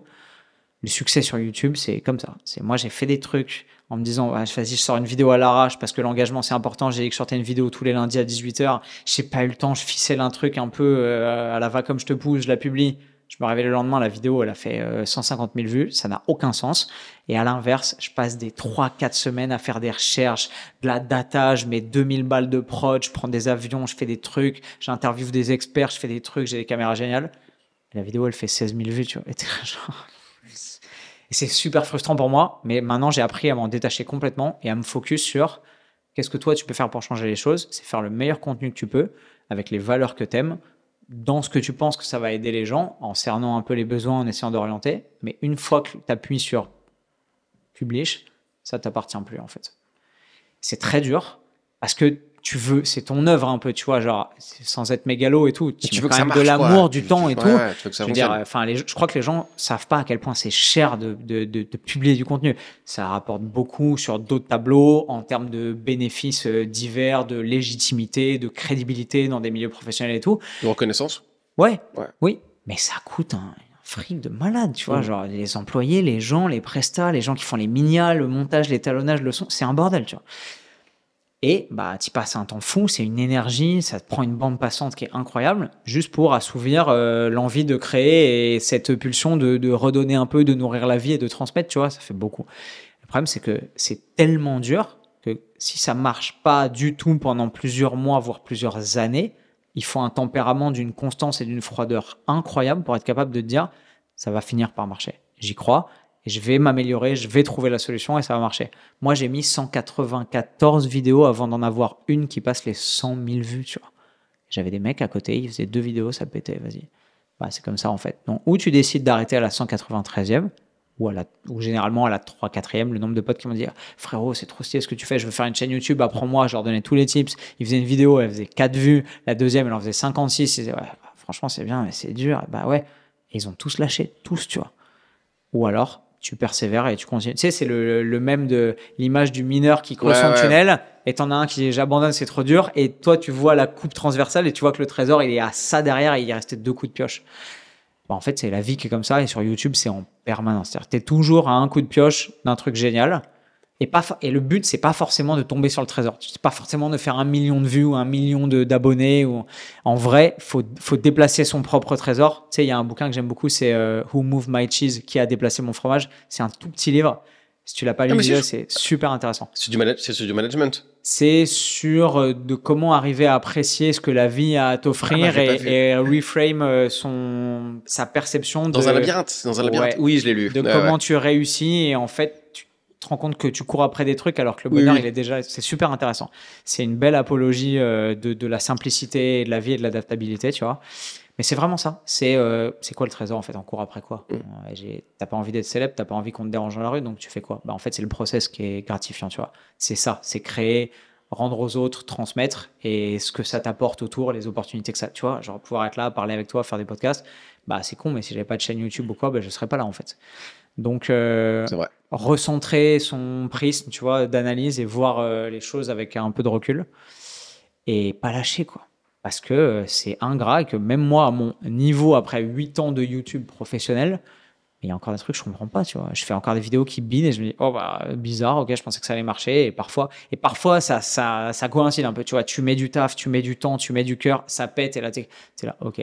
Ouais, c'est bon, merci. J'ai compris. Et là, t'es reconnaissant. Et généralement, tu fais une story en mode, les gars, merci parce que vous savez à quel point c'est ingrat, c'est chouette. Et je suis content que vous vous reconnaissiez dans le travail que j'ai mis. Et généralement, c'est parce que t'es au centre de ton ikigai, tu vois. T'as réussi à trouver le point d'achoppement exact entre là où t'es bon, ce que t'aimes, ce sur quoi t'es super enthousiaste et surtout ce dont les gens ont besoin. Et il y a un truc qui clique à un moment donné qui fait que ça marche, tu vois.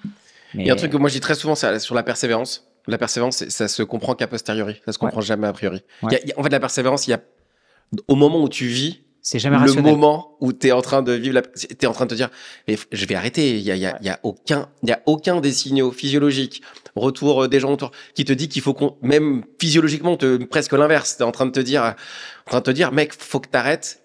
Et c'est ce que j'explique à beaucoup de gens. Et là, ça me donne l'opportunité de le dire plus peut-être un peu plus longuement, ou que les gens puissent le voir. La persévérance, a priori, c'est un jeu qui est impossible à comprendre presque. Que c'est tout te dit, il faut que t'arrêtes. Tout. Ton entourage, ton corps, tes amis, les idées, ce que capte ton cerveau, tout te dit, mec ou meuf, arrête. C'est inutile, tu vas jamais y arriver. Je parlais d'adaptation. Et après, quand tu passes cette phase-là, tu te dis, mais en fait, fallait juste serrer les dents. Sauf que le juste serrer les dents, il était tellement dur, il était tellement compliqué que ça devient une sorte d'acte de foi, de persévérer dans quelque chose où tous les signaux sont négatifs. Tous. C'est pour ça que je dis ça très souvent. La persévérance, ça se comprend qu'à posteriori de l'avoir vécu. J'ai une des personnes que je connais très bien qui a lancé une boutique en ligne. Ça fait 1 an, cette personne se reconnaîtra. 1 an, cette personne galérait à vendre des trucs. Lâche pas l'affaire. Genre, juste continue. Il l'a pris en philosophie. Je suis juste là pour apprendre. On disait, allez, nique sa mère. C'est pas grave. Je le fais pour hobby, tu vois. Sa boutique est en train de péter. Et en train de partir, en train de devenir un truc. Il est en mode genre, je suis passé de putain, comment faire fonctionner à comment je vais faire pour envoyer les colis à nouveau problème. Et je lui ai dit, tu te rappelles, quand je t'ai dit que la persévérance, ça se comprenait qu'à posteriori, tu viens de le passer. T'es pile en train de le. Ça y est, tu sais ce que ça veut dire persévérer, même quand c'est dur, même quand il n'y a aucun signal, ni physique, ni financier, ni truc. La création de sens, c'est là que ça se joue. Bon, bonne nouvelle, tu viens de comprendre ce que c'est la persévérance. Je t'allais rebondir sur un truc en disant ça. Tu as dit hobby, et il y a une dimension qui, moi, est centrale dans ma dynamique, c'est le jeu, en fait. C'est-à-dire que si tu Avec penses... la passion, ouais. En fait, tout est à double tranchant, et tu peux envisager tout de deux façons. Ou c'est une calamité et c'est horrible ce qui m'arrive, ou alors c'est un challenge face auquel la vie t'offre l'opportunité de t'élever pour arriver à le résoudre, tu vois. Et si tu considères ça comme ça, bah en fait, il n'y a rien de grave, il n'y a rien de catastrophique, il n'y a aucun obstacle infranchissable, parce que le but, c'est pas forcément de franchir, c'est juste de tester et de jouer, en fait. Et quand tu acceptes ça, quand tu joues et que tu aimes jouer, tu acceptes de perdre, tu vois, à moins que tu sois vraiment très mauvais perdant, mais c'est pas le but du jeu. Le but du jeu, c'est pas de gagner à tous les coups. Le but du jeu, c'est de jouer. Point. Pour la valeur vraiment heuristique du jeu, qui est l'apprentissage. Tous les mammifères apprennent en jouant, tu vois. Tu vois une mère qui élève ses petits, que ce soit des chevaux, des chimpanzés, des léopards, tu joues non-stop. Et c'est en oubliant qu'on doit jouer, qu'on devient des humains chiants et qu'on fait des burn-out et qu'on va dans le mur, tu vois. Donc si tu acceptes que c'est un jeu, bah, en fait, tu as toujours gagné, même si ça marche pas, c'est-à-dire si tu n'arrives pas à réaliser la quête finale ou à accéder au trésor de fin. Mais pour ça, il faut accepter que chaque partie que tu joues, elle est gratifiante et qu'elle a une valeur en soi.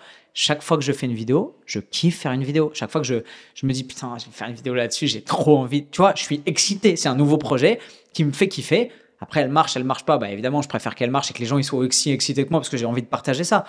Mais si je suis tout seul dans mon délire, bah, au moins j'ai kiffé, tu vois.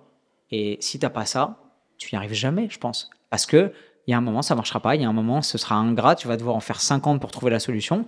Et même si tu peux être en perte de sens et tout, tant que tu considères que tu es en train de t'amuser et que tu peux te permettre de continuer à jouer, bah c'est juste un jeu, en fait.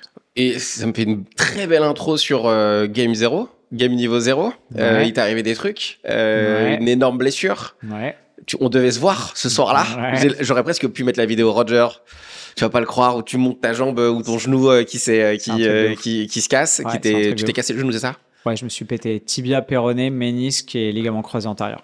Sympa. Genre, tu t'es dit, allez, quitte à faire un truc. Refaisons tout. Donc, c'est pas ça, Game 0. Et en plus, à ce moment-là, t'as l'amour. On va revenir sur Blandine. Hein. Ouais. J'ai pas oublié. Le temps passe, mais il va falloir qu'on avance. Game 0. Là, aujourd'hui, il y a toujours la formation que tu fais pour les coachs, mais il y a aussi toi, tu coaches à titre perso. Ouais. On va revenir sur la blessure, mais là, c'est aussi important de dire que là, aujourd'hui, tu réouvres des moments où on peut travailler avec toi. Ouais, je l'ai pas fait depuis 2018. Et là, en fait, j'ai envie, tu vois, je vois ce que la blessure m'a apporté et à quel point, en fait, j'ai attendu 6 mois de rééducation pour pouvoir avoir le feu vert du chirurgien et me dire, là, tu peux te réentraîner sur le bas du corps, refaire du squat, refaire du deadlift, recourir, resprinter et tout machin. Et j'ai dit, oh, il y a là. Et en 6 semaines, je me suis refait un physique qui est pas trop dégueu. Et surtout, j'ai commencé à reprendre plaisir à mon entraînement et je vois le bien-être que ça m'apporte et la façon dont j'ai 1000 projets, envie de faire 12 000 trucs que j'ai envie, tu vois, t'as compris. Je fonctionne toujours à l'enthousiasme et quand je vis un truc qui est fort, j'ai envie de le partager avec les autres. Donc, du coup, je me suis dit, plutôt que de reprendre juste des coachings en one-to-one et d'optimiser la vie des gens comme je l'ai fait déjà et que je sais le faire, j'ai envie de faire un truc un peu différent et de créer un challenge où regardez ce que j'ai fait en 6 semaines. J'ai fait une vidéo YouTube. Les gens, ils ont vu, oh ouais, c'est génial, trop bien, tu redonnes tes centres, c'est trop stylé. C'est ouf. Puis c'est super gratifiant. Et moi, j'ai dit, OK, les gars, maintenant à vous. Voilà ce que j'ai fait. Vous avez mes méthodes, mes savoir-faire. On va faire un challenge où ceux qui veulent vraiment s'améliorer, se prendre par la main et retrouver le chemin de la performance ou juste du bien-être, perdre du gras, faire du muscle, apprendre à mieux dormir, mettre en place des bonnes habitudes dans leur vie, je vais le faire avec vous, en fait. Et là, les 6 prochaines semaines, donc je vais lancer ça la semaine prochaine, le temps de finir les programmes, la programmation nutritionnelle et tout. En fait, tous les gens qui ont cliqué sur l'idée et qui ont envie qu'on fasse un truc tous ensemble, et ben en fait, je vais les prendre et pendant 6 semaines, je vais en faire des mutants, tu vois. Mais parce que je vais être là et le faire avec eux, tu vois. C'est ça le plus beau truc, c'est que ça va être une dimension collective et une aventure à plusieurs, tu vois. Parce que moi, juste optimiser ma vie, perdre du gras pour faire des photos sur Instagram et tout, et je sais faire, j'ai déjà fait 1000 fois, et c'est bon, tu vois. J'ai envie de pousser le jeu à un autre niveau, en fait. Ouais, là, on voit le Antoine qui a dépassé cette période. Moi, je t'ai vu avant, je t'ai Ouais, vu pendant, ouais, j'ai vu la suite. Là, ouais, le Phénix renaître de ses cendres. Il y a eu Blandine qui était là, ouais, et qui, je pense, qui a été hyper importante. ouais. Est-ce que j'ai mon téléphone qui traîne quelque part? Peut-être j'ai un message de quelqu'un qui va dire quelque chose qui peut. Merci, Tab. Hop. Est-ce que t'es prêt? Je vais mettre Ouais. ça. Hop là, on va écouter. Et coucou! Écoute, pendant que tu es en train de faire ce magnifique podcast, je voulais simplement en profiter pour te dire à quel point j'étais très fière de toi. Sache que je serai toujours là pour te soutenir, te conseiller et surtout t'accompagner dans la réalisation de tous tes objectifs, même les plus loufoques. Merci d'être la personne que t'es, sincère, sensible et surtout à l'écoute. J'ai beaucoup de chance de t'avoir et je voulais simplement que tu en aies conscience. J'ai hâte que tu me racontes cette longue discussion qui, j'en suis sûre, est passionnante. Et promis, j'ai pris un petit peu de caféine ce matin pour pouvoir t'écouter jusqu'à 3h du mat. On t'embrasse fort et on t'aime fort avec Jack. Et coucou! Hop là. Elle te l'a envoyé à toi? Ouais. Ah putain, c'est Ouais, on essaie de faire des petites surprises. Il y a des photos, il y a des audios, il y a des trucs. C'est beaucoup trop mignon. Tu vois la chance que j'ai? Ouais. Ça a pas de prix en fait. Mais en plus, je pense qu'elle t'a beaucoup aidé à ce moment-là, parce que là, finalement, vous étiez presque que tous les deux, j'ai l'impression. Il y avait un cheval dans l'histoire aussi, mais. Non, il n'y a pas encore le cheval. Au moment de la blessure, il y a 7 mois, quand je me pète, on vient d'arriver à Toulouse. Je connais personne. J'ai 2-3 potes qui sont des potes de ma meuf, mais moi, je connais personne quasiment. Je me blesse. Et là, ma vie, c'est je peux plus travailler, je peux plus m'entraîner.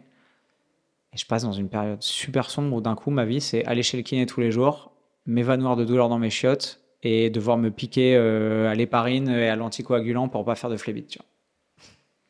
Génial. Et tu te dis, ok, ça pue quand même. C'est pas ouf, tu vois. Et en fait, ma nana, elle a été tellement forte et tellement proche de moi et tellement derrière moi, elle m'a tellement soutenu que tu vois ça, tu te dis, bah oui, ça n'a pas de prix parce que on est tellement, quand elle dit parler jusqu'à 3h du mat, c'est un gros défaut de notre hygiène de vie. Tu vois, je bois pas, je fume pas, je me drogue pas. Mais par contre, moins dormir parce qu'on passe notre temps à communiquer, à parler, c'est compliqué. Parce qu'on analyse tout, on débriefe tout et tout, ce qui est une immense richesse dans un couple. Mais pour mon sommeil, c'est pas toujours simple. Mais ouais, ma relation, tu vois, qui valait le coup d'arrêter de partir en Asie. La blague, c'est quand je la rencontre, je viens de rentrer à Paris pour une semaine. On se rencontre à Halloween, à une soirée en commun chez des potes à Halloween. Moi, je suis déguisé en. Tu sais, dans Batman Begins, le Joker, quand il se déguise en infirmière pour aller à l'hôpital Ouais. et faire sauter l'hôpital de Gotham, bah, je suis comme ça. Je suis cul nu avec une blouse d'infirmière. J'avais les cheveux longs à l'époque, donc j'ai les cheveux verts. Je ressemble à rien, c'est un scandale. On se rencontre, machin, il y a un petit truc, on kiffe et tout. Et en fait, je lui dis, bah, moi, j'ai ma vie, en fait. Donc, ouais, ok, mais il faut que je reparte. Tu vois. Elle me dit, mais où? Je dis, bah, tu vois, j'essaie de créer un truc, et puis je vois qu'elle est sur une période où c'est pas le moment, elle cherche pas forcément un mec et tout. Je dis, bon, bah, ok, voilà ce que j'ai à apporter. Moi, je suis cette personne-là. Si t'as envie qu'on aille plus loin, c'est cool. Non? Ok. Et je repars. Et je pars en Argentine. Et en fait, elle m'envoie un vocal, elle me dit, ah, t'es où, machin et tout. Je dis, bah, regarde. Elle dit, mais comment ça, il fait jour et tout. Je dis, bah, ouais, je suis à Buenos Aires. Elle me dit, mais quoi? Je dis, mais tu reviens quand? Je dis, bah, je reviens dans 3 mois. Et là, elle se dit, oh, ouais, déjà, j'ai pioché le mauvais numéro, tu vois. Et surtout, je suis avec un mec qui peut-être s'intéresse vachement à moi parce que je lui avais fait comprendre que, tu vois, genre, moi, c'est bon, j'étais piqué, mais que si elle voulait pas, ok, c'est pas grave, ma vie, elle continue avec ou sans toi, tu vois. Et je pars. Et là, elle se dit, oh, compliqué, tu vois. Genre, là, en fait, si je le veux, bah, ça va pas être selon mes termes et je vais pas pouvoir trop le faire courir et tout, parce que j'avais un peu couru et j'avais décidé que c'était terminé. Et peut-être qu'il va falloir que je me batte avec d'autres paramètres que j'avais pas envisagés, tu vois. Et du coup, bah, ça pique son ego, je pense. Il se passe un autre truc, on enchaîne sur d'autres négociations. Et au final, quand je reviens à Paris, bah, ça devient une évidence, tu vois. On se revoit. On a eu aussi cette communication à distance pendant 3-4 mois et tout, qui était vachement forte, parce qu'on partage énormément de trucs, même à distance. Et puis là, on se met ensemble et terminé, tu vois. Et moi, ma vie, elle change du tout au tout, parce que j'ai continué à voyager, mais uniquement avec elle, alors que j'avais jamais voyagé avec une nana avant, tu vois. La seule personne avec qui j'avais vraiment voyagé, c'était mon pote Nevin, avec qui j'avais fait les 4 coins du monde, mais avec une fille, jamais. Et là, bah, j'apprends à vivre heureux, en couple, épanoui, avec une nana avec qui je partage tout, avec qui j'ai aucun tabou, avec qui j'ai une confiance absolue. Elle sait tout de moi. Elle sait tout de toutes mes parts d'ombre, de toutes mes fragilités, de toutes mes faiblesses. Elle les accepte. Moi, je fais exactement pareil. Et en fait, on se pousse vers le haut depuis le début, chacun sur des terrains différents, avec moi, mon expertise de trucs qu'elle a jamais connus, et elle, sa sensibilité et son savoir-faire sur des trucs qui me dépassent complètement. Et on est tellement complémentaires que c'est incroyable, tu vois. Et en fait, la vraie réussite de ma vie, outre les réseaux, la fame, l'argent, l'entrepreneuriat et tout, bah, c'est surtout ça, en fait. Il y a quelques mois de ça, je te rappelle, je t'avais dit, je te ferai revenir on fera le podcast parce que parce que tu verras. Je pense que tu as mieux à dire que ce que on sait quand on s'était vu la première, pas la première fois, moi, quand on avait commencé à échanger. Ouais. J'avais dit non, viens, on attend un peu. T'as raison. Je pense que je pense que t'as eu raison. Non, mais je suis très content. Je suis très content d'avoir eu raison, entre guillemets, certes. Mais de voir et de ce que tu dis aujourd'hui, ce que je me rappelle quand on discutait, c'était pas un moment facile pour le coup, je me rappelle. C'était dur. Hein. C'était sombre, c'était dur. C'était un peu sombre. Ouais, et je m'étais dit, ça aurait été dommage qu'on voit. De laisser cette image, cette leçon-là. Ouais, et que ça, là, on voit que t'as passé l'épreuve, que t'allais les passer. Bon, là, on arrive sur la fin, donc faut que le podcast se termine. Mais forcément, moi, je suis hyper content. Je sais que ça a peut-être pas forcément été forcément facile, ou en tout cas, il a peut-être dû se dire, c'est un sans foire, il veut même pas faire le podcast avec moi, alors que c'était pas du tout. Ah, pas du tout. Non, je me suis juste dit, je suis pas la cible ou machin, c'est parfaitement ok. Ouais, je me suis dit, non, c'est pas le Antoine que j'ai envie de montrer. Mais t'as eu raison, parce que tu vois, j'étais dans une période sombre, mais j'ai jamais baissé les bras en fait. Ouais, et je savais que ça allait prendre du temps. En fait, je suis tolérant vis-à-vis de moi-même aussi. Je me mets pas la pression de il faut que tu te relèves, il faut être un battant et tout, parce qu'en fait, tu ne fais que courir après tes propres insécurités. Là, je sais, ok, j'étais blessé, j'étais au fond du trou, j'étais vraiment mal. J'essayais de pas être trop négatif sur les réseaux. Il y a toujours cette dualité de t'as quand même envie que les gens ils aient un peu de baume au cœur et un peu de motivation et tout. C'est quand même ce pourquoi on est là. Et balancer. Donc, j'essaie de philosopher un peu et genre de prendre les choses avec du recul et de partager mes états d'âme de façon constructive, ce qui est pas simple quand tu es vraiment dans le dur. Et aussi, tu vois, de communiquer quand tu es dans une période où tu es au fond du trou. Déjà, la plupart des gens conseillent de jamais le faire. C'est-à-dire de ne pas communiquer, de faire comme si tout allait bien et ensuite de communiquer une fois que tu as passé l'obstacle.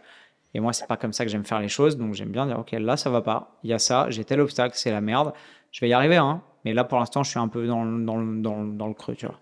C'est ce que j'ai fait. Et quand on a discuté ensemble, bah, c'est aussi les conseils que tu m'as donnés qui m'ont aidé à me relever. Donc, merci beaucoup parce que c'est précieux. Et ben, j'ai réinventé ma vie. Et encore une fois, j'ai joué une partie avec une main différente et des cartes que j'avais jamais eues. Et ben, on s'en sort de la même façon, tu vois. Moi, je suis hyper de te voir là maintenant et de te pouvoir te dire ça. Parce que si je t'avais dit, si par appât du gain, t'es quand même un mec stylé, t'es un mec avec de la. Tu sais, j'aurais pu me dire, allez, vas-y, viens, on le fait venir. En plus, il va avoir des trucs à dire. J'avais pas du tout envie qu'on te voit comme ça. En tout cas, c'est gentil. Je préfère te voir là, montrer que t'as passé ça, que ça a été chiant. Et en plus, tu rebondis. Et en plus, t'as des trucs à proposer. Et en plus, c'était cool. Donc, c'est aussi un truc hyper intéressant aux gens qui peuvent garder en tête. J'allais dire, par quoi on peut finir, mais moi, je vais terminer ma phrase en disant ça. Oui, certes, c'est compliqué, c'est dur. On a beau avoir plein de choses qui nous permettent de réussir. On passe tous par ces moments-là. Et que même quand on passe par ces moments-là et qu'on a une communauté, qu'on a des gens et qu'on vit des trucs qui nous ont dit jusqu'à présent, mec, t'es le plus fort, bah, on peut vivre des moments durs et rebondir et aller encore plus haut. Et je pense que la très bonne nouvelle, c'est que t'es un exemple vivant sur ce podcast. On arrive sur la fin. Qu'est-ce que t'aimerais que les gens retiennent de notre échange ? Cette capacité de résilience qui est importante pour être heureux, tu vois. Cette capacité d'adaptabilité, même dans les moments où ça va mal, tout en acceptant que c'est un jeu, tu vois. C'est un jeu que t'es obligé de jouer, par contre. C'est-à-dire que t'as pas le choix. Tu peux te soustraire du jeu et te mettre un pruneau, mais ça sert à rien. Ça aide personne et ça rend juste les gens autour de toi malheureux. Donc, ça vaut toujours le coup de se battre. Il faut toujours aller au bout des choses parce que tu es toujours à un coup de pioche ou d'un heureux événement ou d'une bonne nouvelle ou d'un truc incroyable ou d'une super opportunité ou juste du bonheur qui est déjà là, mais quand tu es au fond de la mine, tu t'en rends pas forcément toujours compte. Et ne rien lâcher jamais. Jamais, jamais, jamais, jamais. Je pense que on va terminer là-dessus. Je te remercie infiniment, Antoine, d'avoir joué le jeu et d'être venu nous partager pas mal de choses de ton parcours. Je te dis forcément à très vite. Merci encore, Antoine. Merci, Roger. J'espère que cet épisode t'a plu. Si toi aussi tu as envie de passer de entrepreneur à high value entrepreneur, tous les liens sont dans la description. N'hésite pas à me contacter, tu vas voir, on va pouvoir faire des trucs de dingue et peut-être que tu auras des choses à raconter aussi passionnantes que l'entrepreneur que tu viens de voir. On se retrouve au prochain épisode. Merci et à très vite.